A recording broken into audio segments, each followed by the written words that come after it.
प्यारे बच्चों, ਹੁਣ तक ਤੁਸੀਂ ਪੰਜਾਬੀ ਵਰਣਮਾਲਾ ਦੀ ਪਹਿਚਾਣ ਕਰ ਲਈ ਹੈ। ਅੱਜ ਆਪਾਂ ਮੁਕਤਾ ਅੱਖਰਾਂ ਨਾਲ ਬਣਨ ਵਾਲੇ ਸ਼ਬਦ ਪੜ੍ਹਨਾ ਸਿੱਖਾਂਗੇ। ਬੱਚਿਓ, ਹਰ ਅੱਖਰ ਦੀ ਇੱਕ ਧੁਨੀ ਹੁੰਦੀ ਹੈ ਜੋ ਅੱਖਰ ਨੂੰ ਬੋਲਣ ਸਮੇਂ ਨਿਕਲਦੀ ਹੈ। ਜ਼ਰਾ ਧਿਆਨ ਨਾਲ ਦੇਖੋ, ਇਹ ਸੱਸਾ ਅੱਖਰ ਹੈ। ਇਸ ਦੀ ਧੁਨੀ ਸ ਹੈ। ਇਹ ਹਾਹਾ ਅੱਖਰ ਹੈ। ਇਸ ਦੀ ਧੁਨੀ ਹ ਹੈ। ਆਓ ਹੁਣ ਕੁਝ ਅੱਖਰਾਂ ਦੀਆਂ ਧੁਨੀਆਂ ਦਾ ਉਚਾਰਨ ਕਰੀਏ। ਕ, ਖ, ਗ, ਕ, ਚ, छ, ज, च, ट, ठ, ड, ट। ਬੱਚੋ, ਆਓ ਹੁਣ ਦੋ ਅੱਖਰਾਂ ਵਾਲੇ ਮੁਕਤਾ ਸ਼ਬਦਾਂ ਨੂੰ ਪੜ੍ਹਨ ਦਾ ਅਭਿਆਸ ਕਰੀਏ। ਕ, ਰ, ਘਰ,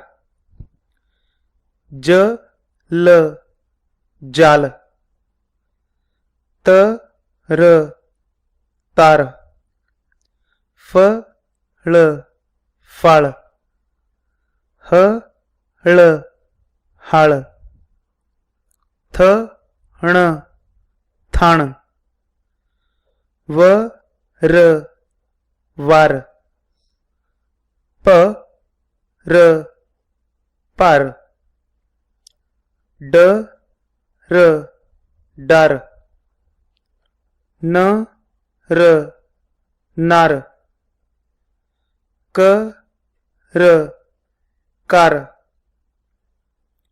ਚ, ਰ, ਚਰ, ਤ, ਲ, ਤਲ, ਥ, ਲ, थल, द, ल, दल, ब, ल, बल,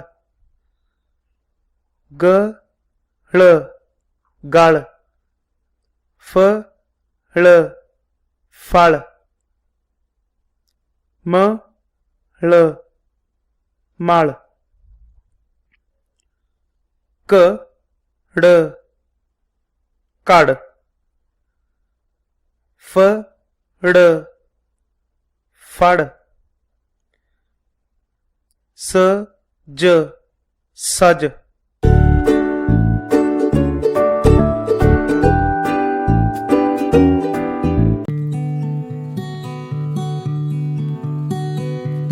प्यारे बच्चों, सत श्री अकाल। ਆਪਾਂ ਕਰਨ ਜਾ ਰਹੇ ਹਾਂ ਜਮਾਤ ਪਹਿਲੀ ਵਿਸ਼ਾ ਗਣਿਤ। ਗਣਿਤ ਦੀ ਪੁਸਤਕ ਦਾ ਪੇਜ ਨੰਬਰ 45। ਪੇਜ ਨੰਬਰ 45 ਉੱਪਰ ਆਓ ਸਿੱਖੀਏ ਭਾਗ ਜਿਸ ਦੇ ਵਿੱਚ ਜੋੜ ਘਟਾਓ ਦੇ ਗੁਣ। ਜੋੜ ਅਤੇ ਘਟਾਓ ਦੇ ਕੁਝ ਗੁਣ ਦਿੱਤੇ ਗਏ ਹਨ ਜਿਨ੍ਹਾਂ ਨੂੰ ਆਪਾਂ ਕਰਦੇ ਹਾਂ। ਆਓ ਸ਼ੁਰੂ ਕਰਦੇ ਹਾਂ। ਜੋ ਪਹਿਲਾ ਗੁਣ ਹੈ ਉਹ ਹੈ ਬੱਚਿਓ, ਇੱਕ ਹੋਰ ਤੇ ਅਗਲਾ ਅੰਕ ਪ੍ਰਾਪਤ ਹੁੰਦਾ ਹੈ। ਭਾਵ ਕਿ ਕਿਸੇ ਵੀ ਸੰਖਿਆ ਦੇ ਵਿੱਚ ਅਗਰ ਆਪਾਂ ਇੱਕ ਜੋੜ ਦਿੰਦੇ ਹਾਂ ਤਾਂ ਠੀਕ ਉਸ ਸੰਖਿਆ ਤੋਂ ਅਗਲਾ ਅੰਕ ਆਪਾਂ ਨੂੰ ਉੱਤਰ ਦੇ ਵਿੱਚ ਪ੍ਰਾਪਤ ਹੁੰਦਾ ਹੈ। ਜਿਸ ਤਰੀਕੇ ਤੁਸੀਂ ਦੇਖ ਰਹੇ ਹੋ, ਇੱਥੇ 1 ਦੇ ਵਿੱਚ 1 ਜੋੜਿਆ ਗਿਆ ਤੇ 1 ਤੋਂ ਅਗਲਾ ਅੰਕ 2 ਪ੍ਰਾਪਤ ਹੋਇਆ। ਇਸੇ ਤਰੀਕੇ ਅਗਲੇ ਸਵਾਲ ਵਿੱਚ ਦੇਖ ਰਹੇ ਹਾਂ ਆਪਾਂ 8 ਅੰਕ ਦੇ ਵਿੱਚ 1 ਜੋੜਿਆ ਗਿਆ ਤਾਂ 8 ਤੋਂ ਅਗਲਾ ਅੰਕ 9 ਪ੍ਰਾਪਤ ਹੋਇਆ। ਹੁਣ ਆਪਾਂ ਅਗਲੇ ਦੋ ਸਵਾਲਾਂ ਨੂੰ ਆਪ ਕਰਦੇ ਹਾਂ। ਆਪਣੇ ਕੋਲੇ 5 ਜੋੜ 1, 5 ਦੇ ਵਿੱਚ ਆਪਾਂ 1 ਜੋੜਨਾ ਹੈ ਤੇ ਆਪਾਂ ਨੂੰ ਉੱਤਰ ਦੇ ਵਿੱਚ 5 ਤੋਂ ਅਗਲਾ ਅੰਕ ਭਾਵ ਕਿ 6 ਪ੍ਰਾਪਤ ਹੁੰਦਾ ਹੈ। ਇਸੇ ਤਰੀਕੇ ਅਗਲਾ ਸਵਾਲ ਹੈ 4 ਜੋੜ 1। ਅਗਰ ਆਪਾਂ 4 ਦੇ ਵਿੱਚ 1 ਜੋੜਦੇ ਹਾਂ ਤਾਂ ਆਪਾਂ ਨੂੰ 4 ਤੋਂ ਅਗਲਾ ਅੰਕ 5 ਪ੍ਰਾਪਤ ਹੁੰਦਾ ਹੈ। ਇਸੇ ਤਰੀਕੇ ਹੇਠਾਂ ਦਿੱਤੇ ਸਵਾਲ ਨੂੰ ਕਰਦੇ ਹਾਂ, ਅਗਲੇ ਗੁਣ ਤੇ ਚੱਲਦੇ ਹਾਂ। ਅੰਕ ਨੂੰ ਕਿਸੇ ਵੀ ਕ੍ਰਮ ਵਿੱਚ ਜੋੜਨ ਤੇ ਜਵਾਬ ਇੱਕੋ ਜਿਹਾ ਰਹਿੰਦਾ ਹੈ। ਹੇਠਾਂ ਦਿੱਤੇ ਹੋਏ ਤੁਸੀਂ ਸਵਾਲ ਦੇਖ ਰਹੇ ਹੋ, ਇਹਨਾਂ ਦੇ ਵਿੱਚ ਆਪਾਂ ਨੂੰ 2 ਜੋੜ 3 ਪਹਿਲਾ ਜੋ ਭਾਗ ਦਿੱਤਾ ਗਿਆ ਹੈ, ਅਗਲੇ ਭਾਗ ਦੇ ਵਿੱਚ 3 ਜੋੜ 2, ਇੱਥੇ ਜੋ ਕ੍ਰਮ ਹੈ ਉਹ ਬਦਲ ਦਿੱਤਾ ਗਿਆ ਹੈ ਅੰਕਾਂ ਦਾ। ਇੱਥੇ 2 ਜੋੜ 3 ਸੀ, 2 ਪਹਿਲੇ ਸੀ 3 ਬਾਅਦ ਵਿੱਚ ਸੀ। ਇੱਥੇ ਬੱਚਿਓ 3 ਜੋੜ 2 ਹੈ, 3 ਪਹਿਲੇ ਆ ਗਿਆ 2 ਬਾਅਦ ਵਿੱਚ ਆ ਗਿਆ, ਪਰ ਇਹਨਾਂ ਦੇ ਜੋ ਉੱਤਰ ਹੈ ਦੋਨਾਂ ਦਾ ਉਹ ਇੱਕੋ ਜਿਹਾ ਰਹਿੰਦਾ ਹੈ। 2 ਜੋੜ 3 ਵੀ 5 ਅਤੇ 3 ਜੋੜ 2 ਵੀ 5 ਹੁੰਦਾ ਹੈ। ਅਗਲੇ ਤੇ ਚੱਲਦੇ ਹਾਂ। 1 ਜੋੜ 2, 1 ਦੇ ਵਿੱਚ ਅਗਰ ਆਪਾਂ 2 ਜੋੜਾਂਗੇ ਫਿਰ ਵੀ ਉੱਤਰ ਕੀ ਪ੍ਰਾਪਤ ਹੁੰਦਾ ਹੈ 3, ਔਰ ਅਗਰ 3 ਦੇ ਵਿੱਚ 2 ਦੇ ਵਿੱਚ 1 ਜੋੜਾਂਗੇ ਫਿਰ ਵੀ ਉੱਤਰ ਕੀ ਪ੍ਰਾਪਤ ਹੁੰਦਾ ਹੈ 3। ਇੱਥੇ ਅੰਕਾਂ ਦੇ ਕ੍ਰਮ ਨੂੰ ਬਦਲ ਦਿੱਤਾ ਗਿਆ ਹੈ। ਉਸ ਤੋਂ ਅਗਲੇ ਸਵਾਲ ਦੇ ਵਿੱਚ ਦੇਖੋ 3 ਜੋੜ 4, 3 ਜੋੜ 4, ਉਸ ਤੋਂ ਅੱਗੇ ਕ੍ਰਮ ਬਦਲ ਦਿੱਤਾ ਗਿਆ ਹੈ 4 ਜੋੜ 3, ਸੋ ਇਹਨਾਂ ਦਾ ਜੋ ਉੱਤਰ ਹੈ ਉਹ ਕੀ ਆਉਂਦਾ ਹੈ 7 ਆਉਂਦਾ ਹੈ। ਸੋ ਇਸ ਤਰੀਕੇ ਨਾਲ ਕ੍ਰਮ ਬਦਲ ਕੇ ਜੋੜਨ ਨਾਲ ਉੱਤਰ ਵਿੱਚ ਕੋਈ ਵੀ ਫਰਕ ਜੋ ਹੈ ਉਹ ਨਹੀਂ ਪੈਂਦਾ। ਅਗਲੇ ਸਵਾਲ ਤੇ ਅਗਲੇ ਗੁਣ ਤੇ ਚੱਲਦੇ ਹਾਂ। ਕਿਸੇ ਅੰਕ ਵਿੱਚ 0 ਜੋੜਨ ਤੇ ਕੋਈ ਫਰਕ ਨਹੀਂ ਪੈਂਦਾ। ਬੱਚਿਓ ਹੁਣ ਆ ਗਿਆ 0 ਭਾਵ 0 ਜੋੜਨ ਤੇ।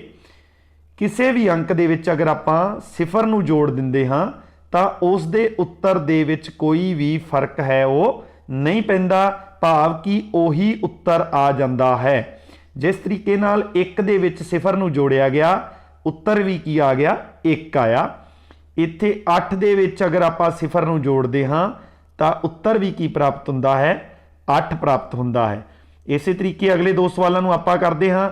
ਇੱਥੇ ਹੁਣ 5 ਹੈ, 5 ਦੇ ਵਿੱਚ ਅਗਰ ਆਪਾਂ 0 ਨੂੰ ਜੋੜਿਆ ਆਪਾਂ ਨੂੰ ਉੱਤਰ ਕੀ ਪ੍ਰਾਪਤ ਹੋਏਗਾ 5। 4 ਦੇ ਵਿੱਚ 0 ਨੂੰ ਜੋੜਾਂਗੇ ਤਾਂ ਉੱਤਰ ਪ੍ਰਾਪਤ ਹੁੰਦਾ ਹੈ 4, ਭਾਵ ਕਿ ਉੱਤਰ ਦੇ ਵਿੱਚ ਕੋਈ ਵੀ ਫਰਕ ਨਹੀਂ ਪੈਂਦਾ 0 ਦੇ ਜੋੜਨ ਨਾਲ। ਉਸ ਤੋਂ ਅਗਲਾ ਹੈ ਸੰਖਿਆ ਵਿੱਚ 1 ਘਟਾਉਣ ਤੇ ਪਿਛਲੀ ਸੰਖਿਆ ਪ੍ਰਾਪਤ ਹੁੰਦੀ ਹੈ। ਅਗਲੇ ਗੁਣ ਤੇ ਹਾਂ। ਸੰਖਿਆ ਵਿੱਚ 1 ਘਟਾਉਣ ਤੇ ਕਿਸੇ ਵੀ ਸੰਖਿਆ ਦੇ ਵਿੱਚੋਂ ਅਗਰ ਆਪਾਂ 1 ਨੂੰ ਘਟਾ ਦਿੰਦੇ ਹਾਂ ਤਾਂ ਆਪਾਂ ਨੂੰ ਉਸ ਸੰਖਿਆ ਤੋਂ ਠੀਕ ਪਿਛਲੀ ਸੰਖਿਆ ਪ੍ਰਾਪਤ ਹੁੰਦੀ ਹੈ। ਕਿਸ ਤਰੀਕੇ ਨਾਲ? ਜਿਸ ਤਰੀਕੇ ਇੱਥੇ ਦੇਖ ਰਹੇ ਹਾਂ 2 ਘਟਾਓ 1, ਅਗਰ ਆਪਾਂ 2 ਦੇ ਵਿੱਚੋਂ 1 ਘਟਾਇਆ ਤਾਂ 2 ਤੋਂ ਠੀਕ ਪਿਛਲੀ ਸੰਖਿਆ 1 ਪ੍ਰਾਪਤ ਹੋਈ। ਅਗਲੇ ਸਵਾਲ ਵਿੱਚ ਵੀ ਇਸੇ ਤਰੀਕੇ ਹੈ। ਅਗਰ ਆਪਾਂ 8 ਵਿੱਚੋਂ 1 ਨੂੰ ਘਟਾਇਆ ਤਾਂ ਆਪਾਂ ਨੂੰ 8 ਤੋਂ ਠੀਕ ਪਿਛਲਾ ਅੰਕ 7 ਪ੍ਰਾਪਤ ਹੋਇਆ। ਅਗਲੇ ਸਵਾਲ ਆਪਾਂ 2 ਕਰਦੇ ਹਾਂ। 5 ਘਟਾਓ 1, ਅਗਰ ਆਪਾਂ 5 ਵਿੱਚੋਂ 1 ਘਟਾਉਣਾ ਹੈ ਤਾਂ 5 ਤੋਂ ਠੀਕ ਪਿੱਛੇ ਪੁੱਠੀ ਗਿਣਤੀ ਵੱਲ ਨੂੰ ਜਾਂਦੇ ਹਾਂ ਤਾਂ ਆਪਾਂ ਨੂੰ 5 ਤੋਂ ਪਹਿਲਾਂ 4 ਪ੍ਰਾਪਤ ਹੁੰਦਾ ਹੈ। ਇਸੇ ਤਰੀਕੇ ਅਗਰ ਆਪਾਂ 4 ਘਟਾਓ 1 ਕਰਦੇ ਹਾਂ ਤਾਂ 4 ਤੋਂ ਠੀਕ ਪਹਿਲਾਂ 3 ਪ੍ਰਾਪਤ ਹੁੰਦਾ ਹੈ। ਇਸ ਤਰੀਕੇ ਇਹਨਾਂ ਸਵਾਲਾਂ ਨੂੰ ਆਪਾਂ ਕਰਨਾ ਹੈ। ਉਸ ਤੋਂ ਅਗਲਾ ਹੈ ਸੰਖਿਆ ਵਿੱਚੋਂ ਉਹੀ ਸੰਖਿਆ ਘਟਾਈ ਜਾਂਦੀ ਹੈ ਤਾਂ 0 ਪ੍ਰਾਪਤ ਹੁੰਦੀ ਹੈ। ਕਿਸ ਤਰੀਕੇ ਨਾਲ? ਸੰਖਿਆ ਵਿੱਚੋਂ ਉਹੀ ਸੰਖਿਆ ਤੋਂ ਭਾਵ ਬੱਚਿਓ ਅਗਰ 2 ਇੱਕੋ ਜਿਹੀਆਂ ਸੰਖਿਆਵਾਂ ਨੂੰ ਇੱਕ ਵਿੱਚੋਂ ਦੂਜੀ ਸੰਖਿਆ ਘਟਾ ਦਿੱਤੀ ਜਾਵੇ, ਜਿਸ ਤਰ੍ਹਾਂ 9 ਘਟਾਓ 9, 9 ਵਿੱਚੋਂ ਅਗਰ ਆਪਾਂ 9 ਘਟਾ ਦੇਵਾਂਗੇ ਤਾਂ ਆਪਾਂ ਨੂੰ ਉੱਤਰ 0 ਪ੍ਰਾਪਤ ਹੁੰਦਾ ਹੈ। ਇਸੇ ਤਰੀਕੇ ਅਗਲਾ ਸਵਾਲ ਹੈ ਕਿ ਅਗਰ ਆਪਾਂ 8 ਵਿੱਚੋਂ 8 ਘਟਾਵਾਂਗੇ ਤਾਂ ਉੱਤਰ ਆਪਾਂ ਨੂੰ 0 ਭਾਵ 0 ਪ੍ਰਾਪਤ ਹੁੰਦਾ ਹੈ। ਅਗਲਾ ਸਵਾਲ ਆਪਾਂ ਕਰਦੇ ਹਾਂ 5 ਘਟਾਓ 5, ਇੱਥੇ ਵੀ ਦੋਵੇਂ ਇੱਕੋ ਜਿਹੀਆਂ ਸੰਖਿਆਵਾਂ ਨੂੰ ਇੱਕ ਵਿੱਚੋਂ ਦੂਜੀ ਸੰਖਿਆ ਘਟਾਉਣੀ ਹੈ ਤਾਂ ਆਪਾਂ ਨੂੰ ਉੱਤਰ ਵਿੱਚ 0 ਭਾਵ 0 ਪ੍ਰਾਪਤ ਹੋਵੇਗਾ। ਉਸ ਤੋਂ ਅੱਗੇ ਹੈ 4 ਘਟਾਓ 4, ਅਗਰ ਆਪਾਂ 4 ਵਿੱਚੋਂ 4 ਘਟਾਉਂਦੇ ਹਾਂ ਤਾਂ ਆਪਾਂ ਨੂੰ ਉੱਤਰ ਵਿੱਚ 0 ਭਾਵ 0 ਪ੍ਰਾਪਤ ਹੁੰਦਾ ਹੈ। ਅਗਲੇ ਸਵਾਲ ਨੂੰ ਕਰਦੇ ਹਾਂ। ਸੰਖਿਆ ਵਿੱਚੋਂ 0 ਘਟਾਉਣ ਤੇ ਉਹੀ ਸੰਖਿਆ ਪ੍ਰਾਪਤ ਹੁੰਦੀ ਹੈ। ਇਸ ਤੋਂ ਪਹਿਲਾਂ ਆਪਾਂ ਇਸ ਦਾ ਜੋੜ ਵਾਲਾ ਗੁਣ ਵੀ ਕਰਿਆ। ਹੁਣ 2 ਵਿੱਚੋਂ 0 ਘਟਾਈ ਗਈ। ਕਿਸੇ ਵੀ ਸੰਖਿਆ ਚੋਂ ਬੱਚੋ ਅਗਰ ਤੁਸੀਂ 0 ਘਟਾਉਂਦੇ ਹੋ ਤਾਂ ਉਸ ਦੇ ਉੱਤਰ ਵਿੱਚ ਕੋਈ ਵੀ ਫਰਕ ਨਹੀਂ ਪੈਂਦਾ, ਉੱਤਰ ਦੇ ਵਿੱਚ ਉਹੀ ਸੰਖਿਆ ਪ੍ਰਾਪਤ ਹੁੰਦੀ ਹੈ। ਇੱਥੇ 2 ਵਿੱਚੋਂ 0 ਘਟਾਈ ਤਾਂ ਉੱਤਰ ਦੇ ਵਿੱਚ 2 ਹੀ ਪ੍ਰਾਪਤ ਹੋਇਆ। ਇਸੇ ਤਰੀਕੇ 8 ਘਟਾਓ 0, ਅਗਰ ਆਪਾਂ 8 ਵਿੱਚੋਂ 0 ਘਟਾਉਂਦੇ ਹਾਂ ਤਾਂ ਆਪਾਂ ਨੂੰ 8 ਹੀ ਪ੍ਰਾਪਤ ਹੁੰਦਾ ਹੈ। ਹੁਣ ਆਪਾਂ ਬੱਚਿਓ 5 ਵਿੱਚੋਂ 0 ਘਟਾਉਂਦੇ ਹਾਂ ਤਾਂ ਆਪਾਂ ਨੂੰ 5 ਪ੍ਰਾਪਤ ਹੋਵੇਗਾ। 3 ਵਿੱਚੋਂ ਅਗਰ ਆਪਾਂ 0 ਘਟਾਉਂਦੇ ਹਾਂ ਤਾਂ ਆਪਾਂ ਨੂੰ ਉੱਤਰ ਵਿੱਚ ਵੀ 3 ਹੀ ਪ੍ਰਾਪਤ ਹੋਵੇਗਾ। ਇਸ ਤਰੀਕੇ ਨਾਲ 0 ਘਟਾਉਣ ਤੇ ਸੰਖਿਆ ਦੇ ਉੱਤਰ ਦੇ ਵਿੱਚ ਕੋਈ ਵੀ ਫਰਕ ਜਿਹੜਾ ਹੈ ਉਹ ਨਹੀਂ ਪੈਂਦਾ। ਇਸ ਤੋਂ ਅੱਗੇ ਇਸ ਦਾ ਇੱਕ ਗੁਣ ਹੈ, ਸਿਫਰ ਜੋੜੀਏ ਸਿਫਰ ਘਟਾਈਏ ਫਰਕ ਨਾ ਕੁਝ ਵੀ ਪੈਂਦਾ। ਬੱਚੋ ਕਿਸੇ ਸੰਖਿਆ ਦੇ ਵਿੱਚ ਸਿਫਰ ਨੂੰ ਜੋੜ ਦਿਓ ਜਾਂ ਕਿਸੇ ਸੰਖਿਆ ਵਿੱਚੋਂ ਸਿਫਰ ਨੂੰ ਘਟਾ ਦਈਏ ਤਾਂ ਉਸ ਦੇ ਉੱਤਰ ਵਿੱਚ ਕੋਈ ਵੀ ਫਰਕ ਜੋ ਹੈ ਉਹ ਨਹੀਂ ਪੈਂਦਾ। ਜੋ ਕੁਝ ਸਾਡੇ ਕੋਲ ਹੈ ਬੱਚਿਓ ਉਹੀ ਕੁਝ ਹੈ ਰਹਿੰਦਾ। ਜੋ ਕੁਝ ਸਾਡੇ ਕੋਲ ਹੁੰਦਾ ਹੈ ਉਹੀ ਕੁਝ ਸਾਨੂੰ ਉੱਤਰ ਦੇ ਵਿੱਚ ਪ੍ਰਾਪਤ ਹੋ ਜਾਂਦਾ ਹੈ, ਉਹੀ ਸਾਡੇ ਕੋਲ ਰਹਿੰਦਾ ਹੈ। ਜਿਸ ਤਰ੍ਹਾਂ ਤੁਸੀਂ ਇਸ ਸਵਾਲ ਵਿੱਚ ਦੇਖਿਆ ਕਿ 2 ਦੇ ਵਿੱਚੋਂ 0 ਘਟਾਉਣ ਤੇ ਉਹੀ ਆਪਣੇ ਕੋਲੇ ਰਹਿ ਗਿਆ 2 ਹੀ। ਸੋ ਇਸ ਤਰੀਕੇ ਨਾਲ ਇਹਨਾਂ ਸਵਾਲਾਂ ਨੂੰ ਆਪਾਂ ਕਰਨਾ ਹੈ। ਅਗਲੇ ਕੰਮ ਨਾਲ ਫਿਰ ਮਿਲਾਂਗੇ। ਥੈਂਕ ਯੂ, ਧੰਨਵਾਦ। Good morning, children. Today we'll do an interesting activity at page number 53. It is look at the picture and write the letter. Children, look at this picture very carefully. Yes, it is a picture of grapes and G makes the sound G, G, G. So, for writing G, we will draw a curve and a standing line upward and small sleeping line inward. G, G, grapes. Now look here, children. It is the picture of a hen. Yes, H makes the sound H, H, H. For writing H, we will draw a standing line up to the third line. Again a standing line and a sleeping line joining the two lines. It is H. H, her, hen. Very good. Look at this picture. It is an ice cream. Ice cream. For writing I, we will draw a sleeping line.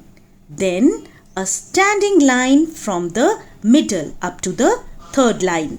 Then again a sleeping line. Ice cream. Great. Now children, look at this picture. Yes, it is the picture of a joker. J makes the sound J, J, J. For writing J, we will draw a sleeping line. Then a standing line with a curve upward. It is J. J, J, joker. Great. Next picture is of K, K, kite. K makes the sound K, K, K. For writing K, we will draw a standing line, a slant backward and a slant forward. It is K, K, K, kite. Yes, children. Next picture is of a lamp. L makes the sound L, L, L. So children, for writing L, we will make a standing line up to the third line and a sleeping line towards the right. It is L, L, lamp. That's all for today. Your homework is complete this exercise at page number 53 in your textbook. Thank you.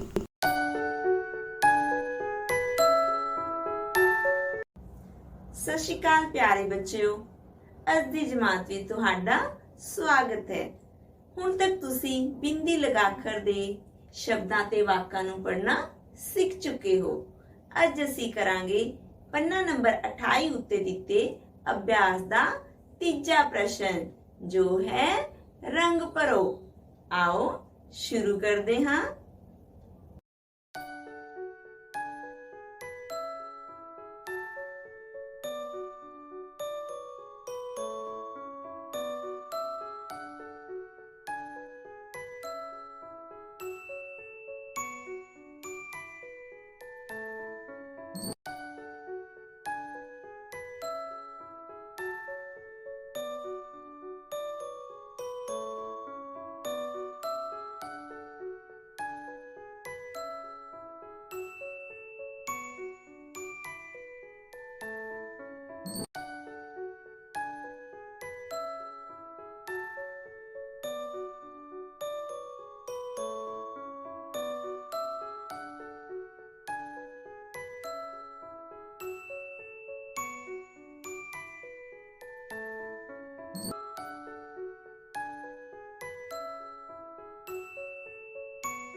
ਪਿਆਰੇ ਬੱਚਿਓ, ਘਰ ਦੇ ਕੰਮ ਵਿੱਚ ਤੁਸੀਂ ਨੇ ਪੰਨਾ number 28 ਉੱਤੇ ਦਿੱਤੀਆਂ ਤਸਵੀਰਾਂ ਵਿੱਚ ਖੁਦ ਰੰਗ ਭਰਨਾ ਹੈ ਤੇ ਉਹਨਾਂ ਨੂੰ ਆਪਣੇ ਅਧਿਆਪਕਾਂ ਤੋਂ ਚੈੱਕ ਵੀ ਕਰਾਉਣਾ ਹੈ।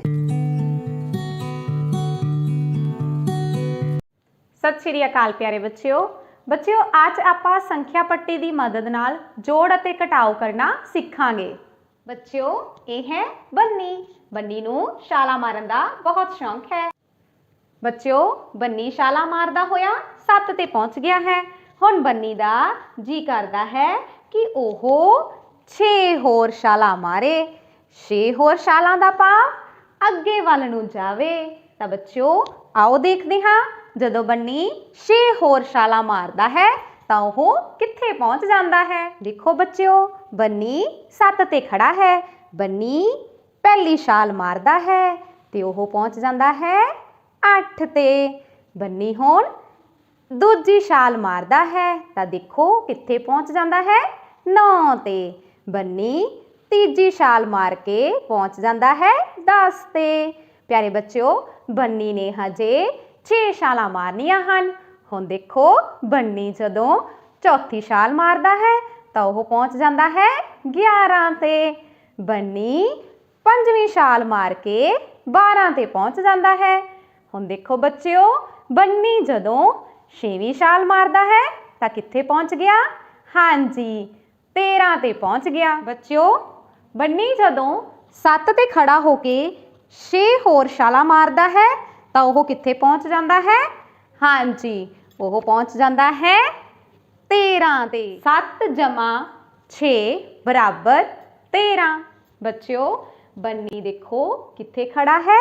ਹਾਂਜੀ, 7 ਤੇ ਖੜਾ ਹੈ। ਬੰਨੀ ਦਾ ਜੀ ਕਰਦਾ ਹੈ ਹੁਣ ਉਹ ਪਿੱਛੇ ਵੱਲ ਨੂੰ ਜਾਵੇ, ਪਰ ਬੰਨੀ ਆਪਣਾ ਮੂੰਹ ਨਹੀਂ ਕਮਾਏਗਾ। ਹੁਣ ਉਹ ਪੁੱਠੀਆਂ ਛਾਲਾਂ ਮਾਰੇਗਾ। ਤਾਂ ਦੇਖੋ ਬੱਚਿਓ, ਉਹ ਚਾਹੁੰਦਾ ਹੈ ਕਿ ਉਹ 6 ਪੁੱਠੀਆਂ ਛਾਲਾਂ ਮਾਰੇ। ਤਾਂ ਆਓ ਬੱਚਿਓ ਦੇਖਦੇ ਹਾਂ, ਜਦੋਂ ਬੰਨੀ ਪੁੱਠੀਆਂ 6 ਛਾਲਾਂ ਮਾਰਦਾ ਹੈ ਤਾਂ ਉਹ ਕਿੱਥੇ ਪਹੁੰਚ ਜਾਂਦਾ ਹੈ। ਦੇਖੋ, ਬੰਨੀ ਹੁਣ 7 ਤੇ ਖੜਾ ਹੈ। ਬੰਨੀ ਨੇ 6 ਪੁੱਠੀਆਂ ਛਾਲਾਂ ਮਾਰਨੀਆਂ ਹਨ। ਬੰਨੀ ਜਦੋਂ ਪਹਿਲੀ ਪੁੱਠੀ ਛਾਲ ਮਾਰਦਾ ਹੈ ਤਾਂ ਦੇਖੋ ਕਿੱਥੇ ਪਹੁੰਚ ਜਾਂਦਾ ਹੈ 6 ਤੇ। ਬੰਨੀ ਹੁਣ ਦੂਜੀ ਪੁੱਠੀ ਛਾਲ ਮਾਰ ਕੇ 5 ਤੇ ਪਹੁੰਚ ਜਾਂਦਾ ਹੈ। ਦੇਖੋ, ਬੰਨੀ ਹੁਣ ਤੀਜੀ ਛਾਲ ਮਾਰਦਾ ਹੈ ਤੇ 4 ਤੇ ਪਹੁੰਚ ਜਾਂਦਾ ਹੈ। ਦੇਖੋ ਬੱਚਿਓ, ਬੰਨੀ ਇੱਕ ਹੋਰ ਛਾਲ ਮਾਰਦਾ ਹੈ, ਭਾਵ ਚੌਥੀ ਛਾਲ ਮਾਰ ਕੇ ਹਾਂਜੀ 3 ਤੇ ਪਹੁੰਚ ਜਾਂਦਾ ਹੈ। ਬੰਨੀ ਹੁਣ ਪੰਜਵੀਂ ਛਾਲ ਮਾਰਦਾ ਹੈ ਤੇ 2 ਤੇ ਪਹੁੰਚ ਜਾਂਦਾ ਹੈ। ਬੱਚਿਓ ਬੰਨੀ ਨੇ 6 ਛਾਲਾਂ ਮਾਰਨੀਆਂ ਹਨ ਤੇ 6ਵੀਂ ਛਾਲ ਮਾਰ ਕੇ ਬੰਨੀ ਪਹੁੰਚ ਜਾਂਦਾ ਹੈ ਹਾਂਜੀ 1 ਤੇ। ਬੰਨੀ ਜਦੋਂ 7 ਤੇ ਖੜਾ ਹੋ ਕੇ ਪੁੱਠੀਆਂ 6 ਛਾਲਾਂ ਲਗਾਉਂਦਾ ਹੈ ਤਾਂ ਬੰਨੀ ਕਿੱਥੇ ਪਹੁੰਚ ਜਾਂਦਾ ਹੈ ਹਾਂਜੀ ਬੰਨੀ ਪਹੁੰਚ ਜਾਂਦਾ ਹੈ 1 ਤੇ। ਇਸ ਪ੍ਰਕਾਰ 7 ਘਟਾਓ 6 ਬਰਾਬਰ 1। ਬੰਨੀ ਕਿੱਥੇ ਖੜਾ ਹੈ ਹਾਂਜੀ 8 ਤੇ। ਹੁਣ ਬੰਨੀ ਦਾ ਜੀ ਕਰਦਾ ਹੈ ਕਿ ਉਹ 4 ਹੋਰ ਛਾਲਾਂ ਮਾਰੇ ਤਾਂ ਆਓ ਬੱਚਿਓ ਦੇਖਦੇ ਹਾਂ ਜਦੋਂ ਬੰਨੀ 4 ਹੋਰ ਛਾਲਾਂ ਮਾਰਦਾ ਹੈ ਤਾਂ ਉਹ ਕਿੱਥੇ ਪਹੁੰਚ ਜਾਂਦਾ ਹੈ। ਦੇਖੋ ਬੱਚਿਓ ਬੰਨੀ 8 ਤੇ ਖੜਾ ਹੋ ਕੇ ਪਹਿਲੀ ਛਾਲ ਮਾਰਦਾ ਹੈ। ਦੇਖੋ ਬੰਨੀ ਪਹਿਲੀ ਛਾਲ ਮਾਰ ਕੇ 9 ਤੇ ਪਹੁੰਚ ਜਾਂਦਾ ਹੈ। ਬੰਨੀ ਦੂਜੀ ਛਾਲ ਮਾਰਦਾ ਹੈ। ਦੇਖੋ ਕਿੱਥੇ ਪਹੁੰਚ ਗਿਆ ਬੰਨੀ 10 ਤੇ। ਬੰਨੀ ਨੇ 4 ਛਾਲਾਂ ਮਾਰਨੀਆਂ ਹਨ। ਦੇਖੋ ਜਦੋਂ ਬੰਨੀ ਤੀਜੀ ਛਾਲ ਮਾਰਦਾ ਹੈ ਤੇ 11 ਤੇ ਪਹੁੰਚ ਜਾਂਦਾ ਹੈ। ਹੁਣ ਦੇਖੋ ਬੱਚਿਓ ਬੰਨੀ ਚੌਥੀ ਛਾਲ ਮਾਰ ਕੇ 12 ਤੇ ਪਹੁੰਚ ਗਿਆ। ਬੱਚਿਓ ਦੇਖੋ ਬੰਨੀ ਜਦੋਂ 8 ਤੇ ਖੜਾ ਹੋ ਕੇ 4 ਹੋਰ ਛਾਲਾਂ ਮਾਰਦਾ ਹੈ ਤਾਂ ਦੇਖੋ ਉਹ ਕਿੱਥੇ ਪਹੁੰਚ ਜਾਂਦਾ ਹੈ ਹਾਂਜੀ ਉਹ ਪਹੁੰਚ ਜਾਂਦਾ ਹੈ 12 ਤੇ। ਇਸੇ ਤਰ੍ਹਾਂ ਬੱਚਿਓ 8 ਜਮਾ 4 ਬਰਾਬਰ 12। ਬੱਚਿਓ ਦੇਖੋ ਬੰਨੀ ਕਿੱਥੇ ਖੜਾ ਹੈ ਹਾਂਜੀ 8 ਤੇ। ਬੰਨੀ ਦਾ ਜੀ ਕਰਦਾ ਹੈ ਕਿ ਉਹ ਪਿੱਛੇ ਵੱਲ ਨੂੰ 4 ਛਾਲਾਂ ਮਾਰੇ ਤਾਂ ਬੱਚਿਓ ਆਓ ਦੇਖਦੇ ਹਾਂ ਜਦੋਂ ਉਹ ਪਿੱਛੇ ਵੱਲ ਨੂੰ 4 ਛਾਲਾਂ ਮਾਰਦਾ ਹੈ ਤਾਂ ਉਹ ਕਿੱਥੇ ਪਹੁੰਚ ਜਾਂਦਾ ਹੈ। ਬੰਨੀ ਦੇਖੋ ਕਿੱਥੇ ਖੜਾ ਹੈ 8 ਤੇ। ਬੰਨੀ ਨੇ ਹੁਣ ਪੁੱਠੀਆਂ 4 ਛਾਲਾਂ ਲਗਾਉਣੀਆਂ ਹਨ। ਬੰਨੀ ਜਦੋਂ ਪਹਿਲੀ ਪੁੱਠੀ ਛਾਲ ਲਾਉਂਦਾ ਹੈ ਤਾਂ ਦੇਖੋ ਕਿੱਥੇ ਪਹੁੰਚ ਜਾਂਦਾ ਹੈ 7 ਤੇ। ਬੰਨੀ ਜਦੋਂ ਦੂਜੀ ਪੁੱਠੀ ਛਾਲ ਲਗਾਉਂਦਾ ਹੈ ਤਾਂ ਦੇਖੋ ਪਹੁੰਚ ਜਾਂਦਾ ਹੈ 6 ਤੇ। ਬੰਨੀ ਜਦੋਂ ਤੀਜੀ ਪੁੱਠੀ ਛਾਲ ਲਗਾਉਂਦਾ ਹੈ ਤਾਂ ਉਹ 5 ਤੇ ਪਹੁੰਚ ਜਾਂਦਾ ਹੈ। ਬੰਨੀ ਜਦੋਂ ਚੌਥੀ ਪੁੱਠੀ ਛਾਲ ਲਗਾਉਂਦਾ ਹੈ ਤਾਂ ਦੇਖੋ ਕਿੱਥੇ ਪਹੁੰਚ ਜਾਂਦਾ ਹੈ 4 ਤੇ। ਬੱਚਿਓ ਬੰਨੀ ਜਦੋਂ 8 ਤੇ ਖੜਾ ਹੋ ਕੇ 4 ਪੁੱਠੀਆਂ ਛਾਲਾਂ ਲਗਾਉਂਦਾ ਹੈ ਤਾਂ ਦੇਖੋ ਕਿੱਥੇ ਪਹੁੰਚ ਜਾਂਦਾ ਹੈ ਹਾਂਜੀ 4 ਤੇ। ਇਸ ਪ੍ਰਕਾਰ ਬੱਚਿਓ 8 ਘਟਾਓ 4 ਬਰਾਬਰ 4। ਪਿਆਰੇ ਬੱਚਿਓ ਘਰ ਦੇ ਵਿੱਚ ਤੁਸੀਂ ਫਰਸ਼ ਉੱਤੇ ਇਸ ਤਰ੍ਹਾਂ ਲਿਖ ਕੇ ਬੰਨੀ ਦੀ ਤਰ੍ਹਾਂ ਸਿੱਧੀਆਂ ਅਤੇ ਪੁੱਠੀਆਂ ਛਾਲਾਂ ਮਾਰਨ ਦਾ ਅਭਿਆਸ ਕਰਨਾ ਹੈ। ਧੰਨਵਾਦ।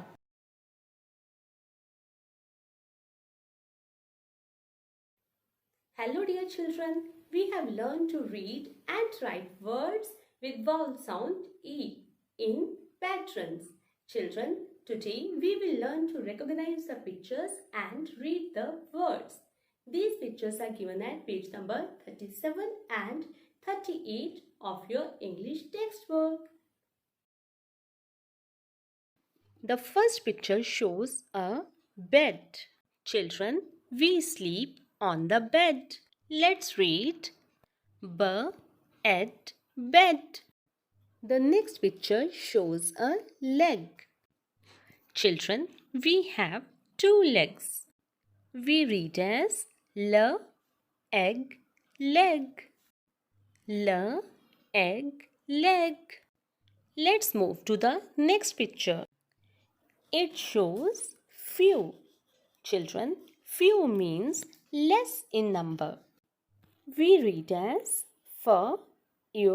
few. Yes, few. In the next picture, you see some color. Children, tell me which color is this? Ma'am, this is red color. Let's read red. The next picture shows a peg. Egg, peg. Let's read again. Egg, peg. Here is our next picture. Yes, it shows dew.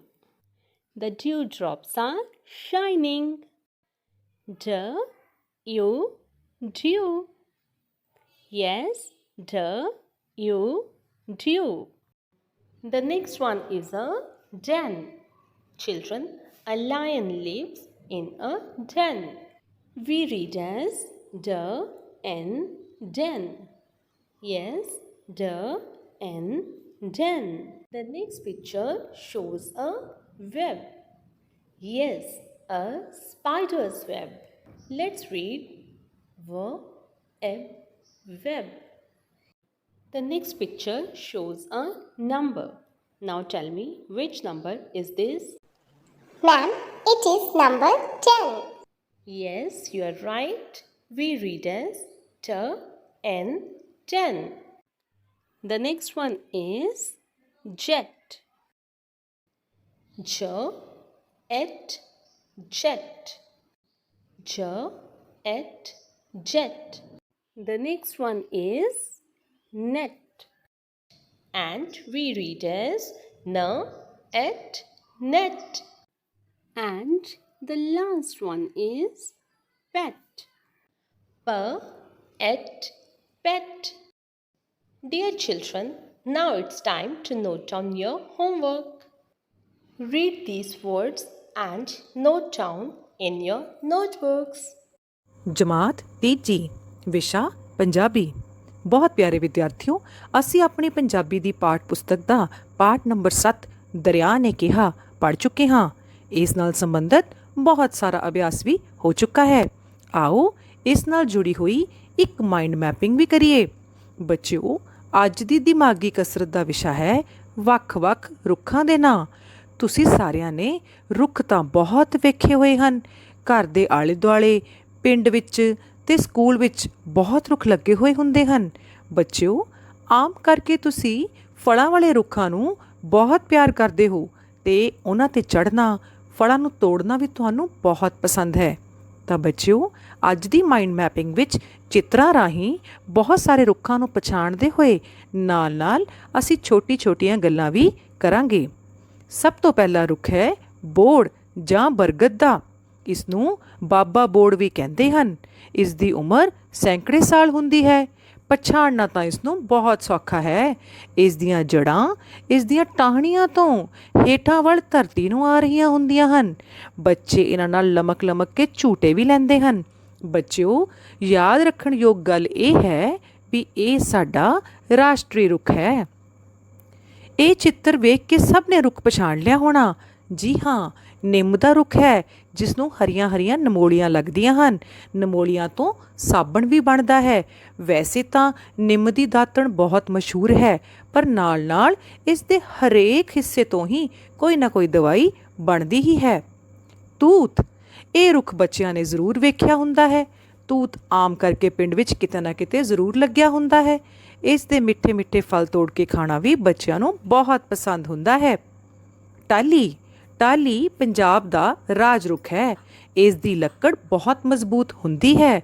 ਘਰ ਦੇ ਕਈ ਸਮਾਨ ਦੇ ਨਾਲ furniture ਬਣਵਾਉਣ ਲਈ ਖਾਸ ਕਰਕੇ ਲੋਕ ਟਾਹਲੀ ਦੀ ਲੱਕੜ ਦਾ ਪ੍ਰਯੋਗ ਕਰਦੇ ਹਨ।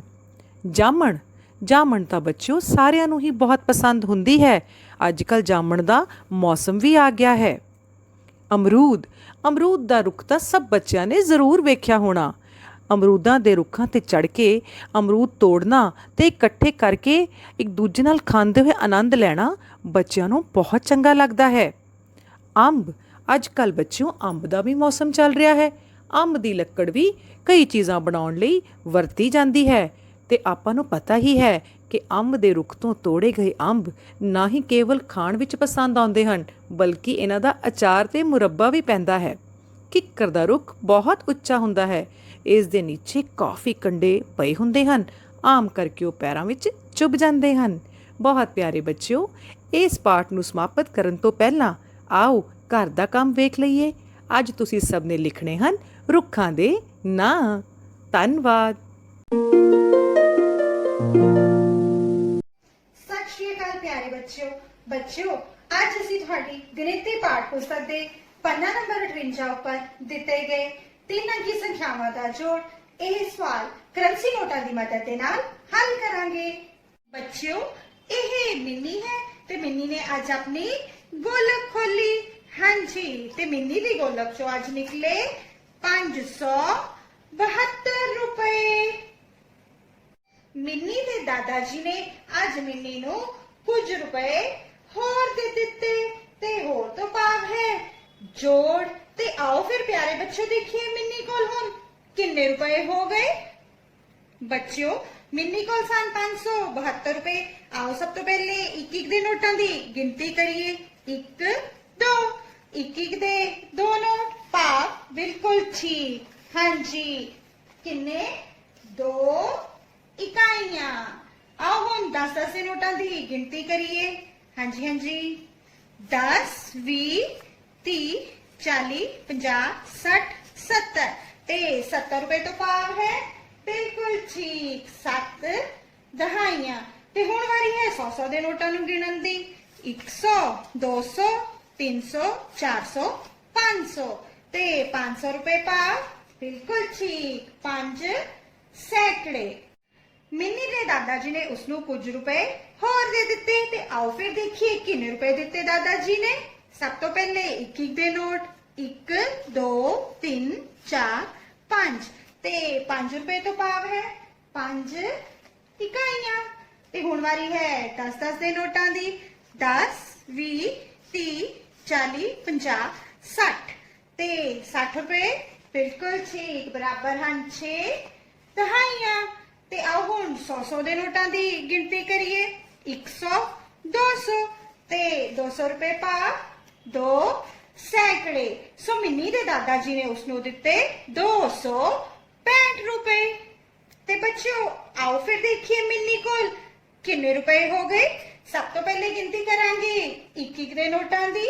ਹਾਂਜੀ 1 2 3 4 5 6 7 7 ਇੱਕ ਇੱਕ ਦੇ ਨੋਟ ਭਾਵ 7 ਰੁਪਏ ਤੇ 7 ਰੁਪਏ ਬਰਾਬਰ ਹਨ ਬਿਲਕੁਲ ਠੀਕ 7 ਇਕਾਈਆਂ। ਹੁਣ ਵਾਰੀ ਹੈ 10 ਦੇ ਨੋਟਾਂ ਨੂੰ ਗਿਣਨ ਦੀ। ਤੇ ਆਓ ਫਿਰ 10 20 30 40 50 60 70 80 90 100 110 120 130 ਤੇ 130 ਤੋਂ ਭਾਵ ਹੈ ਮੇਰੇ ਪਿਆਰੇ ਬੱਚਿਓ 13 ਦਹਾਈਆਂ।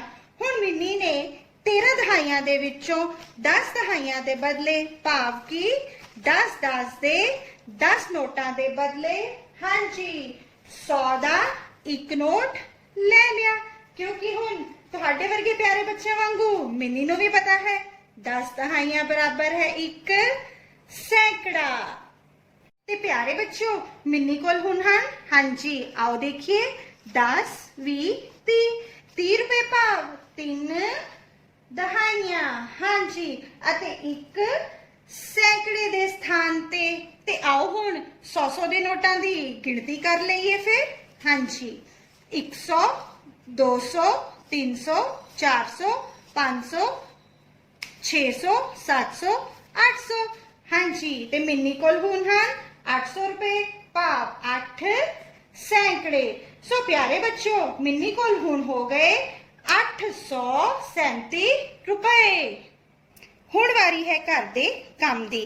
ਘਰ ਦੇ ਕੰਮ ਵਿੱਚ ਪਿਆਰੇ ਬੱਚਿਓ ਤੁਸੀਂ ਆਪਣੀ ਗਣਿਤ ਦੀ ਪਾਠ ਪੁਸਤਕ ਦੇ ਪੰਨਾ ਨੰਬਰ 59 ਉੱਪਰ ਦਿੱਤੇ ਗਏ ਜੋੜਫਲ ਪਤਾ ਕਰੋ। ਦੂਸਰੀ ਲਾਈਨ ਦੇ ਪਹਿਲੇ 2 ਸਵਾਲ ਆਪਣੀ ਕਾਪੀਆਂ ਦੇ ਵਿੱਚ ਹੱਲ ਕਰਨੇ ਹਨ।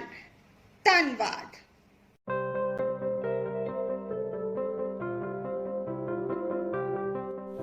Hello kids, we are doing the 3rd lesson of our textbook. It is trees. Today we will learn about these 2 lines with the help of pictures.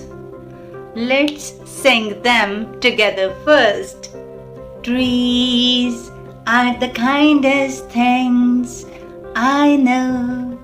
Trees are the kindest things I know. They do not harm, they simply grow. Trees are the kindest things I know. Who is I? I is Harry. Ben, Harry, Harry, Ben, Ben, Harry, Ben. The poet of the poem Trees. So, Harry Ben is saying trees are the kindest things. Means they are very helpful, very caring. Just like Ravi's grandmother, we have already read, she is very kind. Here, trees are the kindest things. Very kind, kindest. Now, let's learn how to read the first line of the poem. Trees are the kind, eind, est, est, kindest. Th, ing, ing, s, things. I know. K and W are silent here, so how to pronounce it? No. But how to write it? K-N-O-W, no. Now let's see how can the trees be kind to us. We have already read. They give us shade, food, wood, oxygen, and shelter to the birds. So, trees are the kindest things on the earth. Move on, next line. They do not harm, H-A-R-M, harm, means trees do not hurt anyone. Rather, they are our best friends. They, S-I-M-P-L-Y, simply grow, means they easily grow. Now it's time for homework. Write these lines in your notebook and memorize these by singing. Bye bye. See you soon.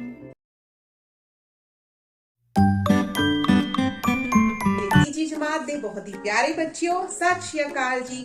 ਪਿਆਰੇ ਬੱਚਿਓ, ਅਸੀਂ ਲਗਾਤਾਰ ਪੜ੍ਹ ਰਹੇ ਹਾਂ ਕਿ ਅਸੀਂ ਸਭ ਬਰਾਬਰ ਹਾਂ, ਭਾਵ ਮੁੰਡਾ ਅਤੇ ਕੁੜੀ ਦੇ ਵਿੱਚ ਕੋਈ ਫਰਕ ਨਹੀਂ ਹੈ। ਬੱਚਿਓ, ਅੱਜ ਦੇ ਸਮੇਂ ਦੇ ਵਿੱਚ ਮਾਤਾ ਪਿਤਾ ਦੇ ਲਈ ਭਾਵੇਂ ਮੁੰਡਾ ਹੋਵੇ ਭਾਵੇਂ ਕੁੜੀ, ਦੋਵੇਂ ਹੀ ਬਰਾਬਰ ਹੁੰਦੇ ਹਨ। ਦੋਵਾਂ ਨੂੰ ਬਰਾਬਰ ਪੜ੍ਹਾਇਆ ਲਿਖਾਇਆ ਜਾਂਦਾ ਹੈ। ਸਾਰੇ ਕੰਮ ਦੋਵੇਂ ਮਿਲ ਕੇ ਕਰਦੇ ਹਨ।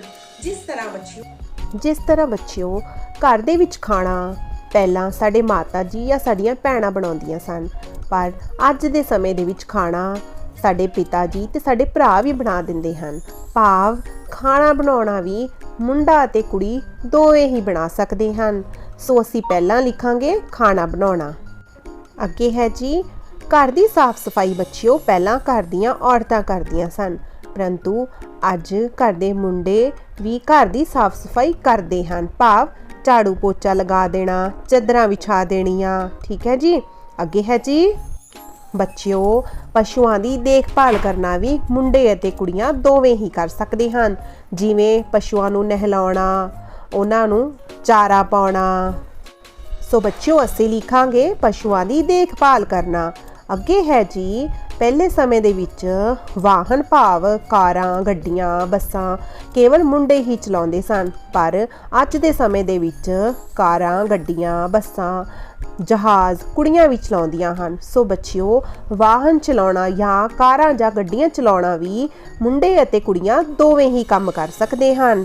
ਅੱਗੇ ਹੈ ਜੀ ਪਹਿਲਾਂ ਸਮੇਂ ਵਿੱਚ ਕੇਵਲ ਮੁੰਡੇ ਹੀ ਜ਼ਿਆਦਾਤਰ ਪੜ੍ਹਿਆ ਲਿਖਿਆ ਕਰਦੇ ਸਨ ਤੇ ਬਾਹਰ ਦਫ਼ਤਰਾਂ ਵਿੱਚ ਕੰਮ ਕਰਦੇ ਸਨ, ਪਰ ਬੱਚਿਓ ਅੱਜ ਦੇ ਸਮੇਂ ਵਿੱਚ ਕੁੜੀਆਂ ਵੀ ਪੜ੍ਹ ਲਿਖ ਕੇ ਦਫ਼ਤਰਾਂ ਦੇ ਵਿੱਚ ਕੰਮ ਕਰਦੀਆਂ ਹਨ ਤੇ ਮੁੰਡਿਆਂ ਦੇ ਬਰਾਬਰ ਖੜੀਆਂ ਹੁੰਦੀਆਂ ਹਨ।